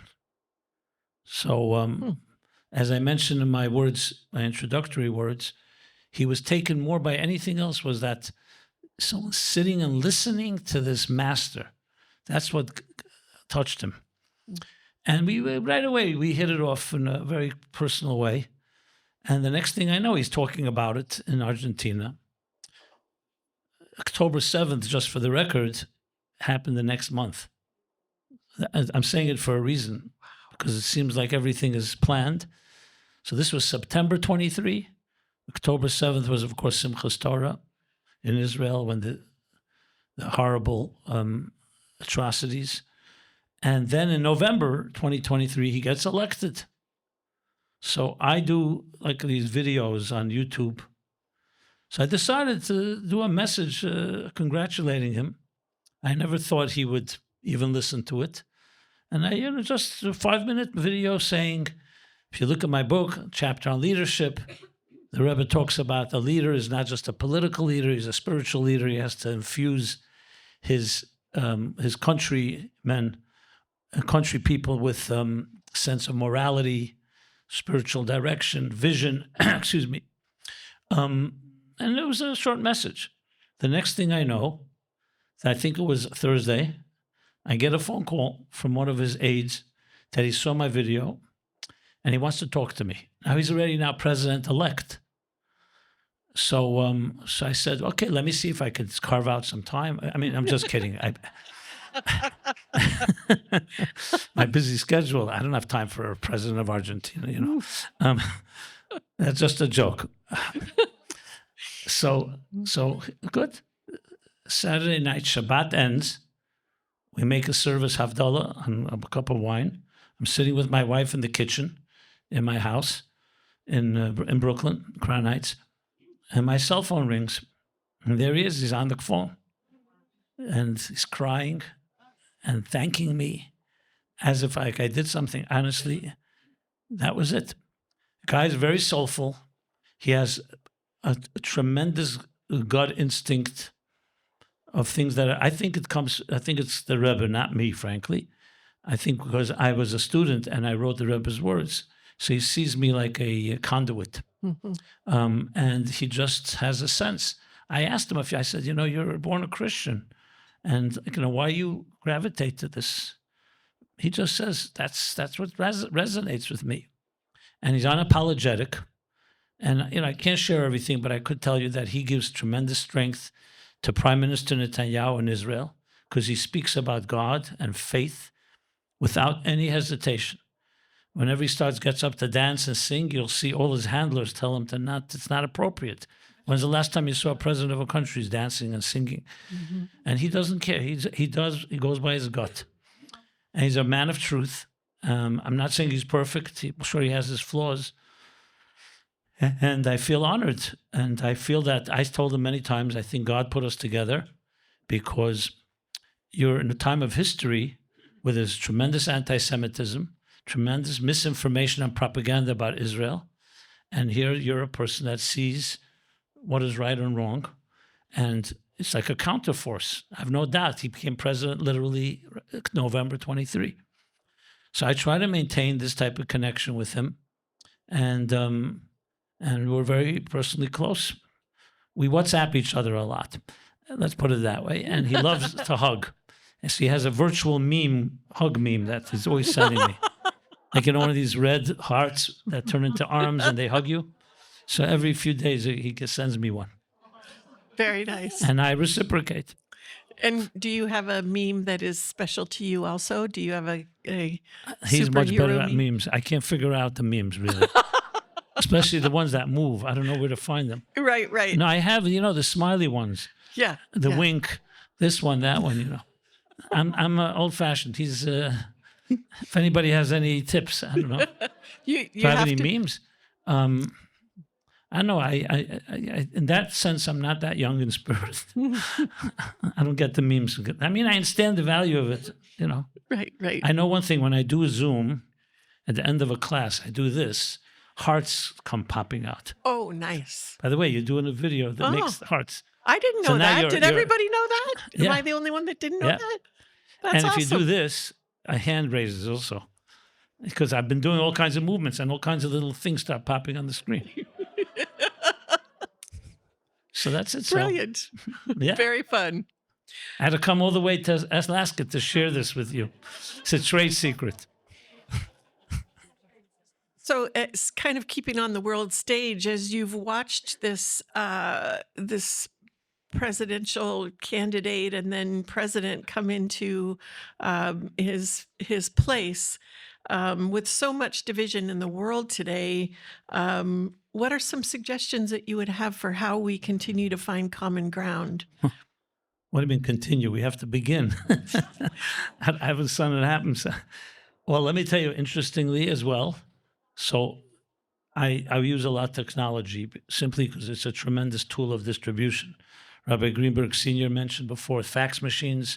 We were probably one of the first to adapt to it because it right away served the need that we could, for the first time. Till then, you had to mail something. It took a week till people got it. The Rebbe spoke, let's say, Shabbos. They wouldn't get it for another week till it was ready and so on. Fax. So today, with AI, so we use AI a lot, translations. So I don't know if you know this, but you can take a video, and I'm speaking fluent Arabic, lip sync to my mouth, and you couldn't tell. Yeah, Arabic or Chinese or you name it. So right after October 7th, I did a message. I called it a message to my Muslim cousins and friends, because we saw on YouTube that we have a lot of followers. You don't know names, but you could see demographics. You see Saudi Arabia, Bahrain, Kuwait, the Emirates, Syria. You can see, look, I don't know if you have a YouTube channel, you can see which countries are watching you. So I decided, you know what, so many people are watching, let me send a message to them. And we did it in English and in Arabic. People call me. I mean, we checked with some people who know Arabic to make sure it wasn't no hallucinations. Right. And basically I said, we all share a grandfather. His name is Abraham, not Lincoln. Abraham from the Bible, from Avinu. It says, Av Hamayim Goyim. He's the father of all nations. He has a son, Yishmael. He had a son, Isaac. Mm-hmm. He had a grandson, Esau. These are the ancestors, respectively, of the Arab Muslim world, the Jewish world, and the Western Roman Christian world. So I said, why don't you ask yourself, what would your grandfather Abraham say to you right now? Would he go tell you to kill infidels when he prayed for infidels in Sodom? So it was a short message, and so I will say exactly that. For the life of me, they're claiming that they are attacking the infidels of the Western world because they are desecrating God. So why don't they look to Abraham and ask how he would deal with those desecrating God's name? They call the United States the great Satan and Israel the small Satan. Ask Abraham, what would he call them?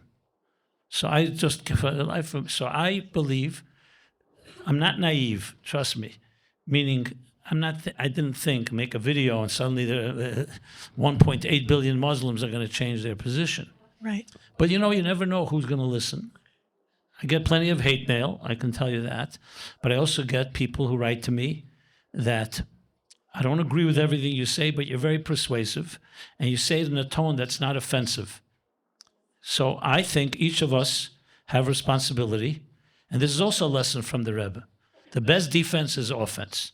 Obviously, wars that have to be fought against people who want to kill you is one thing. But from our point of view, every one of us is responsible to get informed of what's really going on in the Middle East, in Israel, informed, not based on propaganda and all kinds of other misinformation. And you have to share it with others. That's how knowledge. Knowledge is the way you create unity. But the problem is there are haters, and I think many of them are driven by ignorance. And, there was a time that they accused Jews of, what a blood libel is? You know what it is, literally? That Jews would mix blood, Christian blood, in the matzahs they ate on Passover. Now, anyone that has even any basic ABC knowledge, first of all, knows Jews are not allowed to eat blood, period. Right. Not just of Christians, of no one. Even Jewish blood, okay? Secondly, the care that you take to eat a matzah? You don't even let water drop in there. Yeah. But nevertheless, someone came up with this. I don't even know where they got it from. Every lie you think is based on a complete fabrication. Yeah. And I think you have to realize that there are things that are fabricated out of nowhere, and don't buy into any of this stuff. And basically, we have to be informed. So I find that, to answer your question, the only way to get to unity is truth and strength. To start buying into all kinds of, what can I tell you? The concept of compromise, the end of World War II, nobody suggested that you give unconditional surrender to Nazis, right? Correct. You cannot do that. And Truman dropped 2 bombs, atom bomb, not getting into whether it was right or wrong, but he dropped 2 atomic bombs on Japan. That was the only way they surrendered. War is very bloody. Just be realistic about that. But our goal is to spread love and light. That's our message. And you keep persistent at it. That was the Rebbe's approach. Every time there was something challenging, a battle, a war, we have to add in more light. All the Rebbe's campaigns, whether it was putting on tefillin or lighting candles, all came as an outgrowth of some challenge. More darkness, you have to add more light. You don't fight darkness with weapons, you fight it with light. So we have to be bearers of light. If you take one message away from this evening, ask yourself, when you meet somebody, are you bringing light? Are you bringing warmth? That's the question. That's how you create more unity. I really feel like I want to compliment Rabbi Mendy, because I was completely this community was completely unknown to me when I met him. I will say that I lost my husband a little over a year ago, and I feel like my husband would be so excited that I was friends with the rabbi. He always wanted to meet a rabbi, and he would say funny things like, you have to be born into Judaism. If you join up, you're just sort of like the second string. You're not the real deal. And so he would make jokes. But what I've found, I just want to tell you, I think he's excited right now, watching you. I think you're right. I feel like I have a spiritual story about that, because I feel like it was a tremendous blessing. And this community is so open and so welcoming and so encouraging. And the fact that we have all these representatives from children's organizations here engaging in your teaching and excited about the book and bringing these concepts into education, so that children understand not only their tremendous value to the world, but also that that we have to be okay teaching them the foundations that give them the reason for the value. Am I saying it Very right? well. I'll take it a step further. I'm meeting many of you for the first time, but this is straight from my heart and something that I learned from the Rebbe. It was just inherent in the message. We are all here on this earth because God put you here. Every one of us was created in the divine image. This is regardless of how you behave. Right. The question is whether you're going to live up to that image or not. That we have a choice. But the divine image, no one can ever take away from you because it's always there. Even a criminal in prison has a divine image. However, unfortunately, if a person is dangerous to others, so we have to protect ourselves. And that is an unbelievable, beautiful thing that every person you look at through the eyes and the lens of the soul makes them all godly creatures. And how could you in any way disrespect a godly creature?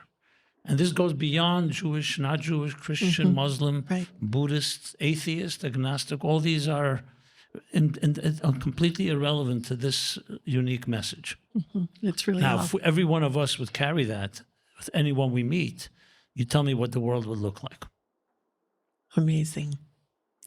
And so as we kind of wrap up the conversation that you and I are having and move to some questions, what is one practical act of kindness each of us can start today that you feel like would truly make a difference? Well, since I see the arcs on every seat, let's start with that. I mean, charity is one of the easiest ways, whether it's monetary charity, but charity is also giving time, advice, counsel. There are things you have experienced in sharing that with someone who may need guidance. And I think to make a deliberate effort, even if you're giving charity already, to make a deliberate effort to every day add an increase in that. And I think we were asked to actually open up here, right? Since you're bringing it up, let's practice what we preach. Okay, so we're going to put. I've got $6 here that for you and me. Well, I don't know. I think we just. Well, I'll give you the 5 because you're way more valuable than I am. I'll give you $4 change. Oh, no. It all goes in. This is actually courtesy of Isaac. Isaac is my production manager at my house, my communication director. He's amazing. ARC stands for Acts of Random Kindness, right? Correct. Yeah. Acts of random kindness. And I hope that you'll all take one with you because it's a delightful way. We start our podcasts out with that. So when we come into the podcast studio, I owe Isaac hundreds of dollars because he's always covering for me since it's his office. But bottom line is before you go to sleep at night, make sure that every day you can say, I did something, some act of kindness for another person. I'll add one more thing. With technology today, it's extremely easy. You can share a kind word, something inspiring. Even if you don't write it yourself, you can forward it from somewhere else. So every one of us has our so-called mailing list or Rolodex or whatever, right.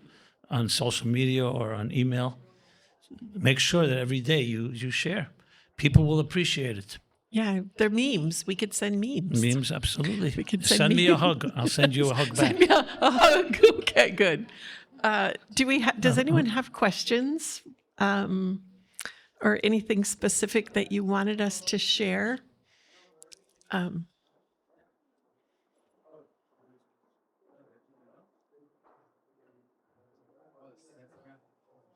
anyone have any questions on notes?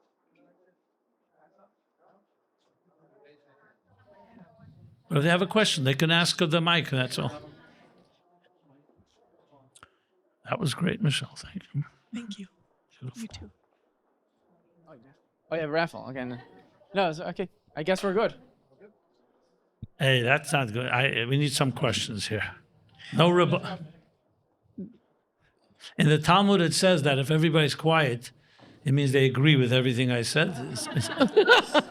Yeah, so thank you so much for your inspirations. I love that you're opening everybody's minds. to world peace. So I'm particularly curious about how we can enhance our wellness, body, mind, emotion, spirit, soul. And from my own personal journey, I overcame cancer and got well. Joy was a big guide for me. So it really resonates with me when you talk about the power of the soul and finding purpose. Do you want to speak more about the power of joy, how you see it?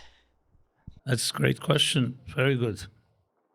Absolutely. I met a woman who also had, I think, what is Leilene, what's the worst level of cancer? Like level 5, 4, 5? Huh?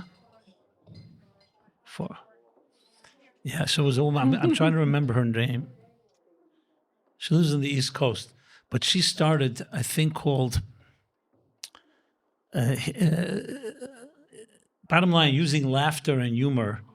You know what I'm referring to?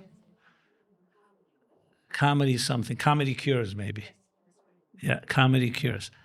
So since we're talking about the universal teachings, the Rebbe actually, joy, what we call simcha in Hebrew, was a cornerstone that even going through difficult moments and times and acknowledging that joy is actually healing.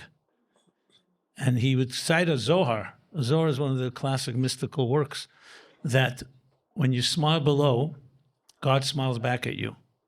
And when you don't smile below, the opposite is also true.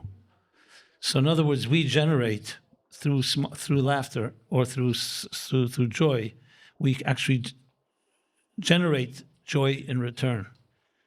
So it's not just feeling good or being upbeat or optimistic. Like that story they say about this farm boy who never saw a mirror in his life. One day he goes to the big city and he goes into a big house and there's a mirror. He never saw a mirror before.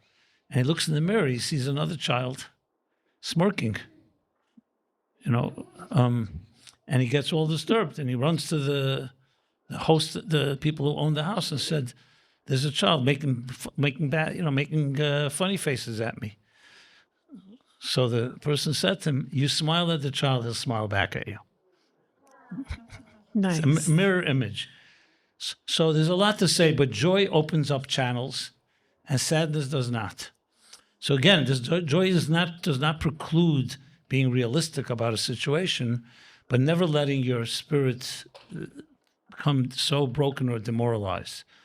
That's just a few words, and I'm very glad to hear that you come out of it. God should bless you. It should only be better and better. But anyone going through any type of situation, it's all about recognizing that we have deeper resources. Someone mentioned, I think the lieutenant governor mentioned resilience. Resilience is a force in the spirit that when you're challenged, it brings out your deeper strengths. And so God bless you and God bless everyone. Should only be well and healthy. But should there ever be a setback, keep in mind that joy is actually an asset that helps us grow. Very nice.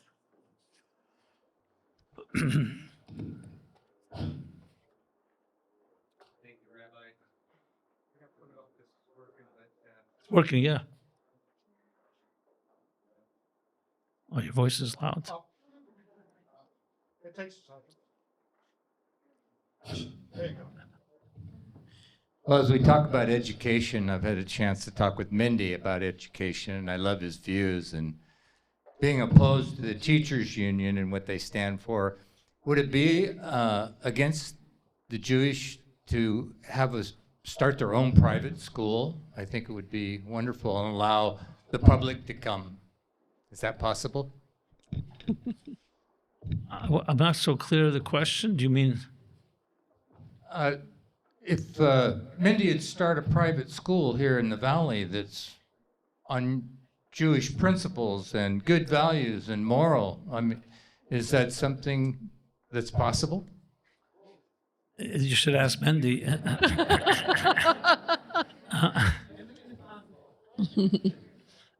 Wait, you ready to fund it? Yeah. I think I'll just say this. There's no question that Look, practically speaking, there are schools, and there are people here from the Board of Education. So you also don't want to make sure that there's a proper respect, and you don't want to make an announcement that all these schools are not good enough and so on. So I would cooperate with existing systems and so on, and try to introduce the Jewish principles in existing schools. That would be probably the easiest thing to do. If for some reason you can't, and someone has an idea, I mean, something to talk about. But I think it's more than just a matter of concept, yes. But Jewish principles can be passed on to, like, for example, moment of silence was not really mentioned. Let me mention that here.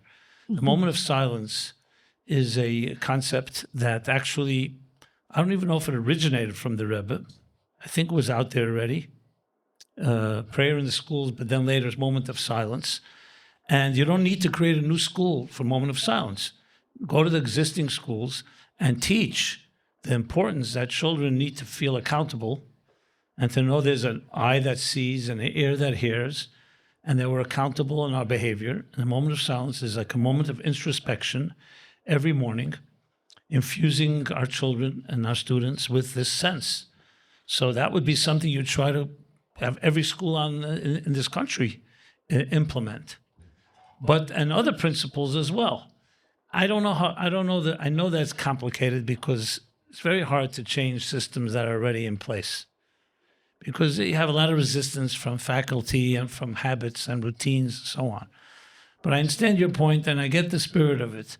But I would probably look at practically first, what can you do with what exists before you start something new. I'm just speaking on almost more like from a business-like approach. What do you think?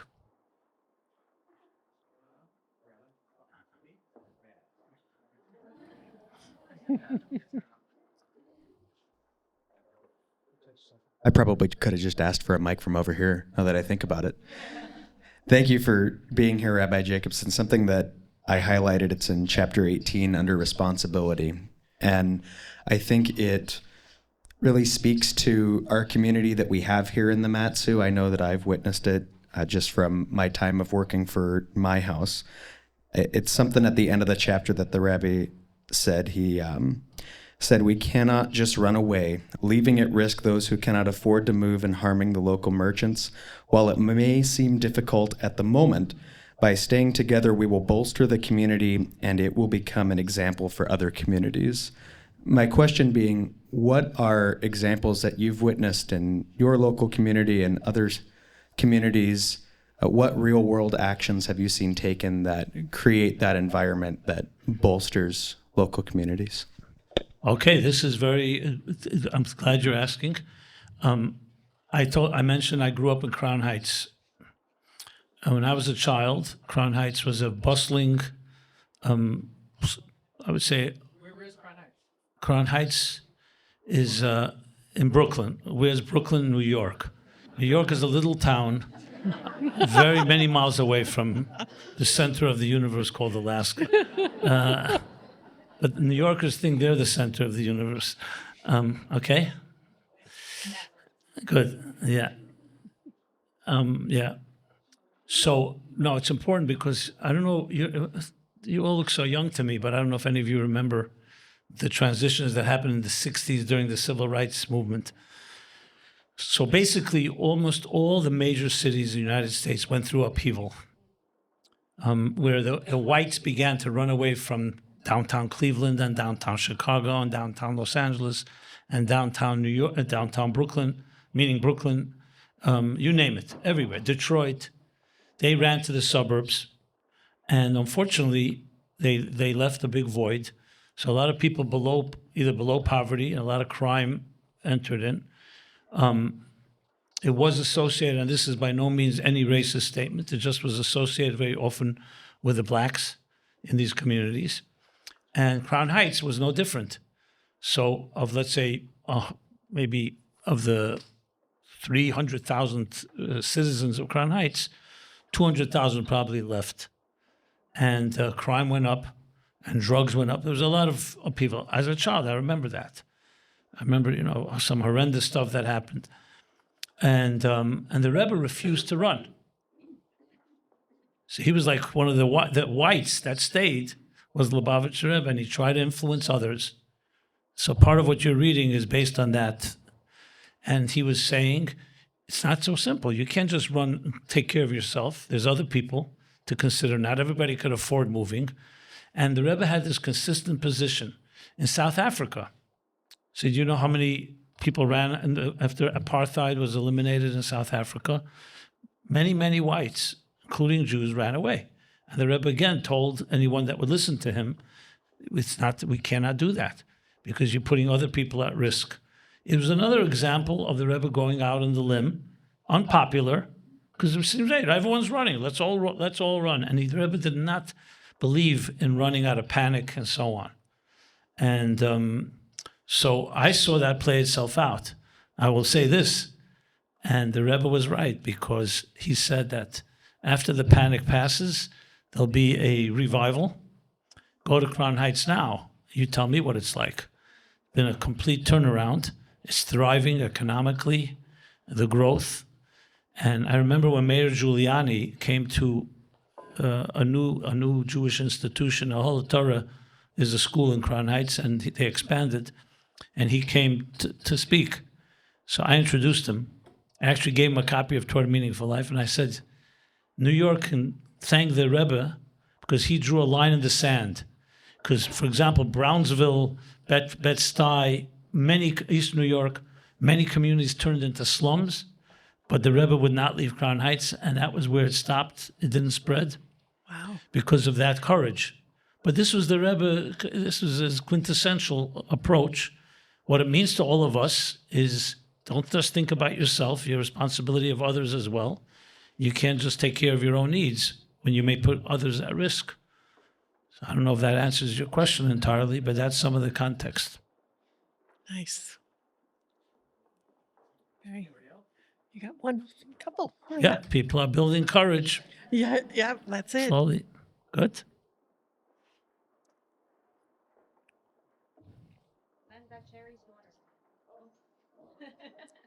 Thank you so much for coming and speaking.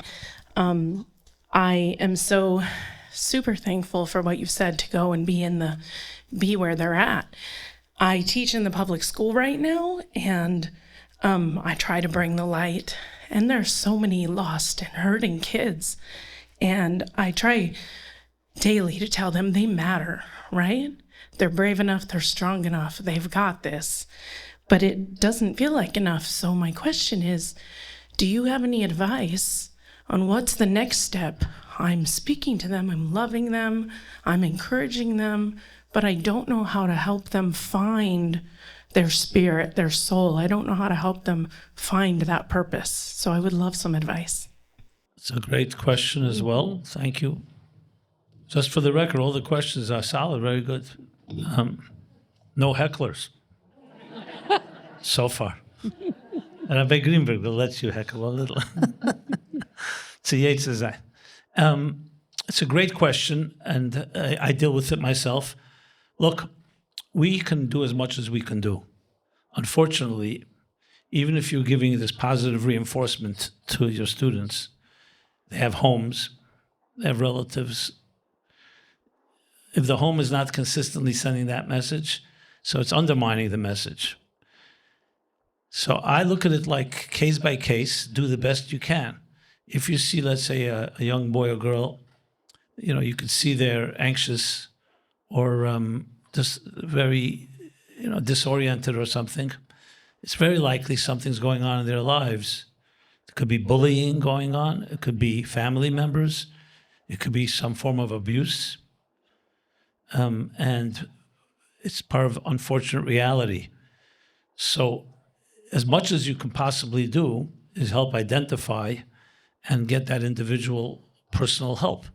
I don't think it's just enough to say, obviously we say you matter and you're valuable and you have to validate them, but they may need much more than that. And you have to recognize there are many factors at work. So, but I think if we all are more sensitive and we keep our eyes open, if you have a child, your own child, or a child of a friend, and you see something has shifted, they come home, They're not eating as well. They're not sleeping, appetite. They're agitated. With this smoke, this fire. I'm not talking about a minor thing, someone goes through a bad mood. The smoke, this fire. And I think we as adults, responsible, have to look at it and see what can I do. I think too much is being ignored. And a lot is pushed under the carpet because we're uncomfortable. But there should be zero tolerance about teacher if they see bullying in the classroom. And there's no excuse, I didn't notice. You should know, that's your job. What do you mean you didn't see? How children treat each other. And you can nip in the bud something that can cause tremendous damage.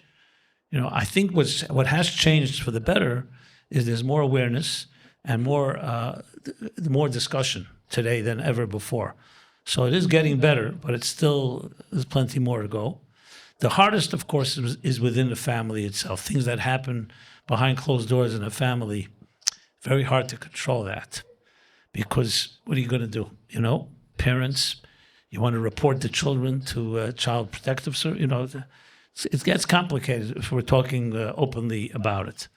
So I think you have to do is the best you can do and alert your colleagues or other faculty.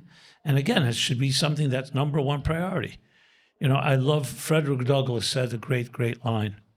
He said, it's infinitely, I'm paraphrasing, I believe, it's infinitely easier to bring up a healthy child than to fix a broken adult. Yes. Think about that. The 1 hour you invest in helping a child. And this central, I'm quoting Douglas, but it's a central theme in all the Rebbe's talks. That the Rebbe would give a beautiful example. When you make a scratch in a seed, when that seed becomes a tree, it's no longer a scratch. It's a big nash, it's a big scar. Like a warm ball of wax. Children, everything that happens to them is impressioned, is etched in that warm wax, and when you turn into an adult, it's now become part of your personality. So the care that is needed to take care of children the youngest of age, the younger, the better, you cannot know how much preemptive medicine that will prevent. And there's no question that you can identify most adult problems back to childhood. So I don't have enough words to emphasize that. And it all begins with children. That's the fact. And many of us are healing trying to heal from wounds that we carry from. And so any of us, well, all of us are responsible in some way. We can't just blame schools or, parents say it's the teacher's the problem, the teacher says the parents are the problem. It's all of us. That's my words of wisdom on that. Very good. Thank you very much. When you, some of your first statements was you don't. What did you say? I don't believe in the devil or devil's advocate. And you said, that was one of my jokes. You mean? Yeah. Oh, was it? I was referring to that Jews don't really believe in the devil. That was what I was referring to. That's all. Okay. I'm just saying, why not? Isn't that one of the voices inside of us? 1 second, let me just say l'chaim to everyone.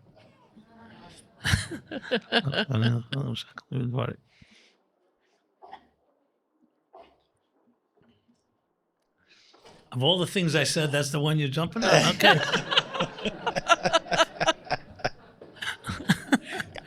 Okay. Well, listen, I'm not here to, I don't want to go into a theological discussion, but I'll just say briefly. The Jewish perspective on good and evil, and devil has the word evil in it, the evil, is as follows. And you can contrast it with other theologies. That God is good, created a good world. As the Bible says, every day he saw it was good. We are all fundamentally good people. However, we have another voice called the animal soul, the selfish soul, you can call it, that does conceal, but conceals, doesn't change us. Your divine image never disappears. It can go undercover. And it's a critical point because if you'll find there are philosophies and schools of thought that say, no, we human beings are fundamentally evil. I mean, just read a book of the Quakers about how to treat children. You won't believe what it says. Today it wouldn't be politically correct, that children are fundamentally evil and you have to beat the devil out of them. Well, this is completely antithetical to Jewish thinking because the Bible says that we all have created a divine image. And yes, we have what's called a Yetzer Hara. We have another side, a voice. But that voice is not stronger than your divine voice, but it can be very tempting and seductive because instant gratification, we all know, can overpower long-term goals and long-term good. So that's what I was referring to. So there is a concept of Satan in Judaism. But Satan is sometimes associated with this voice that I just said, that there's an independent force that controls our lives called the devil is not Jewish thinking. And suffice it with that. If you want more, there's plenty of it online. We can discuss it in detail. Now, if you feel that the devil has taken control of your life, I'm not going to suggest an exorcism. That's definitely not Jewish either. But you should talk to a good mentor, and they'll help you out. Okay. This is actually a response to the next question that came to me is supporting a parent, the parents, resource, compassion, connect with a parent. You're asking how a parent can do that? Or was that a question? Oh, just a statement. Oh, okay, fine. Okay. Thank you. No, go ahead. Oh, sure. My flight is tomorrow.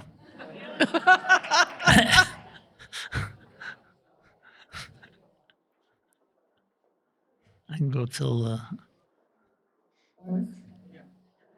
So for those of us who do work with, let's say, broken adults, or, it's their job to give and to help, what would you say for when you think we're giving too much, like self-care? Does that work better? Or knowing when to stop? Okay, good question. Yeah. I'm going to plug another book that I wrote. Do it. Why not? They're great. I have a book called The Spiritual Guide to Counting the Omer. It's also an app, My Omer, free app. Check it out on your phones. It's basically based on Kabbalistic and mystical, I would say a psychological character analysis, evaluation, and character development. So I'll just share something that talks directly to your question. So according to these teachings, the human emotions have 7 dimensions. Briefly, they are love, discipline, compassion, determination, humility, bonding, and dignity. So love and discipline is the one that we're addressing now. Some people know how to love very well, but they don't know how to stop. Like, you know how to press the gas, but you have no brakes. You give and give and give, and you can suffocate someone with your love. You could drown them. Imagine water, a flood flooding your field. So water is a great blessing, but it has to come down raindrops so the earth can absorb it, or else it'll destroy the field. So the same thing with love. You have to always monitor that there should be what we call gvura shebechesed. There should be the right discipline to harness and to regulate the flow. Some people, the opposite. They're very good at discipline, but they don't know how to give. So they're always withholding. So there's a proper balance. It's very hard sometimes to evaluate yourself because we're subjective. That's why you want to have a mentor, a third party that can help you look at a situation. And it is very correct. Many of us who grew up in families that were somewhat dysfunctional often become pleasers. We're always giving, and we're not protecting our own needs. And you end up annihilating yourself. So that's like a lot of chesed without, again, discipline. Giving has to have discipline. or else you can be very destructive. But it's case by case. I can't, I'm speaking in general terms now. And that's really what needs to be evaluated. It's balance, always balance of giving, but knowing when to stop. Many people try to buy the love of their children with money, stuff like that. And you need to not spoil. You need to know, again, the right measure. I hope that helps. But look into it more. I mean, this is, again, you have to apply this principle to every given situation. Very nice. Hi there. First of all, Ms. Overstreet, thank you very much for your service to our community. Yep. It's my purpose. It's awesome. And Rabbi, I grew up in the Bronx on the east side, Gun Hill Road. So I have shared history with you during those transitions in New York. Right. What they've done for me, having escaped to Alaska as a young man, but it did leave a lasting impression in my mind as I watched the transition. I lived in public housing, and we were living in poverty. But I watched the neighborhood transition. And what I remember was that it took leadership in the community that truly cared about the younger people. The older kids were already raising heck and so forth, but the community activity helped some of the younger people to develop a more wholesome and connected lifestyle with their community. So okay. I wanted to thank you for that, but I really actually want to have one more question. And this is maybe for you, Ms. Overstreet. How do we compete with the technology? I'm speaking of AI specifically. Years ago, I would be talking about Google. What I recognized was my son finally realized I'm not as smart as I am once he reached around 20, 21. It took him a while to read a lot of books and figure out I'm just shining him on, And then one day he's just like, you're not as smart as I thought you were. But now I notice we're having a generation of 12 and 13-year-olds looking at us and saying, you're not smart. We can't trust you. You have no authority. So that's the base of my question. We need to have a qualified authority to pass on to other people a lifestyle, an ethic balance, a lifestyle balance. And we're going to have to compete with AI. There's no getting around it. And I don't mean the AI that where you just look up stuff and get information. There are AIs that are influencing social structures, communities, as well as the mental health of people in our society. So I was wondering, that's all new stuff, what might you say based on what the Torah might teach us about authority and using it to help our young people? Thank you very much. You have a chapter about technology or information about Well, go ahead, maybe Michelle, you want to comment on that? Well, I don't know how we compete with it. I mean, my answer would be love. We create love and relationships that are more powerful and provide more positive energy than any game or technology can. We connect. We create opportunities for them to engage on a platform that they're excited about, find mentors who can help them work on cars, who can walk with them through the things that they're interested in and help them be engaged, not just in programs, but in community at large. I love events like this for that. I think it offers young people an opportunity to just show up and be here, right? Just like hang out and absorb the wisdom But also they can look around the room and see we have someone doing, video streaming and photography, and maybe they would enjoy something like that. So our job training programs in our building reflect that a little bit. What Isaac does things in his studio as the communication director that a lot of the young people are like, wow, I'd like to learn that. So I think it's developing those relationships and being the light in that framework, really loving on kids where they are and helping them find interests and things that connect them to people, not devices. Right. Yeah, I would just add, I agree and concur with everything you said.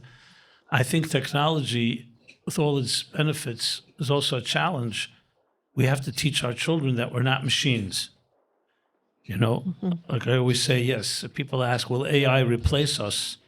If you see yourself as a human being, instead of a human being, you see yourself as a machine, AI will be a better machine than you are. No question about it. But if you see yourself as a soul with a purpose and meaning, that's a challenge. I think we must teach our children something they have not been taught, that we are not machines, and it's not just calculations and answers to questions. You could, what do they say? They're, if I may quote Oscar Wilde, is that appropriate here? Yes, yes. Yeah, I'm asking the rabbis. He said that people think that today there's a lower rate of illiteracy. He says that's not true. It's only that today illiterate people know how to read. So the fact is that we've become machines that have a lot of information and knowledge, but we're clueless. They say computers, some say are like women, some say like men. The argument that it's like a man, they say, the woman says, he's full of information, but he's clueless, a computer. So the bottom line is, we're not just pieces of information. We're not just data gatherers. We are, like Michelle said, that we are hearts, souls. We need to introduce transcendent dimensions that a machine cannot. And then let the AI replicate that, no problem. But then you have to surpass the AI, and that's really what's going on. Because we've become in many ways machines. And if someone asks you, what distinguishes you from a good machine, not everyone has a good answer for that question. I was asked by a pretty big Google, works with Google, what is their AI called? Gemini, right. So he's a high-level engineer from Palo Alto. And he asked me this question. He asked me, how can we teach AI to honor its parents? Since it's one of the 10 commandments, can we teach AI kibud av v'em, meaning honoring its creators, that the machine shouldn't turn on the humans that created them? That's what he asked me. Very intelligent guy. So I said to him, one second here, I made me think. I said, if we don't honor our parents, we think the machines are going to honor its parents? Do we honor our parents? Machine, yeah. So then he has this advanced Gemini, like several years ahead. So he's able to use it in ways that we don't have access to. So I said, why don't you ask AI what to do to protect the AI should not turn on us? And he asked it. You know what it answered? It was brilliant. AI said, don't don't censor us. Don't try to control us, because we'll get around all controls. Teach us by example. Teach us why it's important to honor your parents. Don't teach us to honor our parents. Teach us why it's important to life, and then we will then understand the value of it. AI is teaching a human being how to teach. Instead, because we think we'll program it that it shouldn't do this, but all programs can be bypassed. And it's like try to teach your children to do something that you don't do. Tell them, be moral, and then they see that you're immoral. What do you think is going to happen? They don't care what you say. They look at what you do. And so I think a lot of the challenges that we're dealing with, the future challenge with technology, is very much who are we as human beings? And it comes back again. You're a soul. You're not they say, we're not physical beings on a spiritual journey. We're spiritual beings on a physical journey. That's what I would add to that.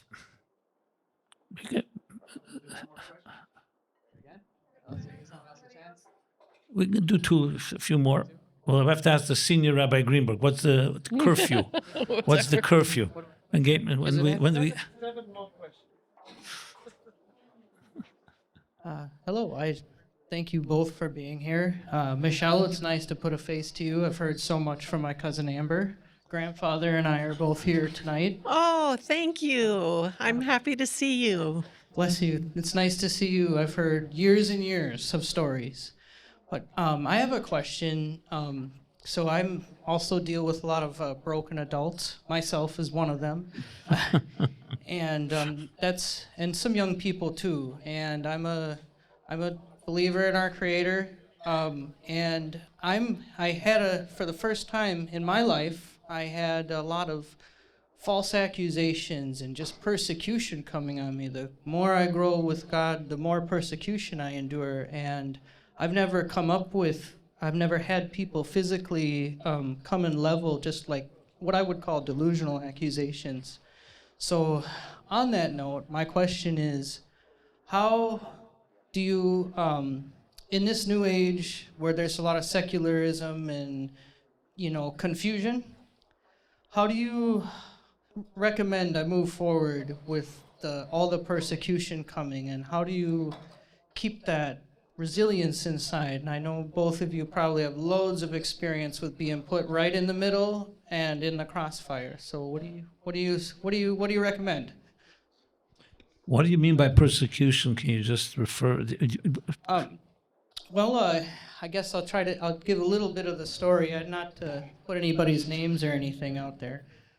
But a young friend of mine, we both come from Christian families. We met at church in the men's group, and we both started training martial arts together.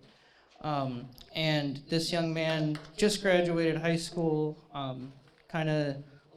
you said lost people in the world, a bit of a lost soul, but a very strong mind, wants to grow with God. This relationship has caused dissension within the family, and I am now associated and affiliated with all of this person's disobedience. So that's a little bit of the details.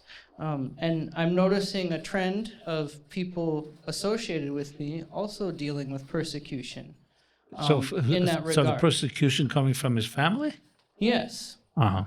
But not just that. I mean, it's just for having the beliefs in God, for believing in a creator, and in a world that's so focused on science, so as to persecution for the simple belief.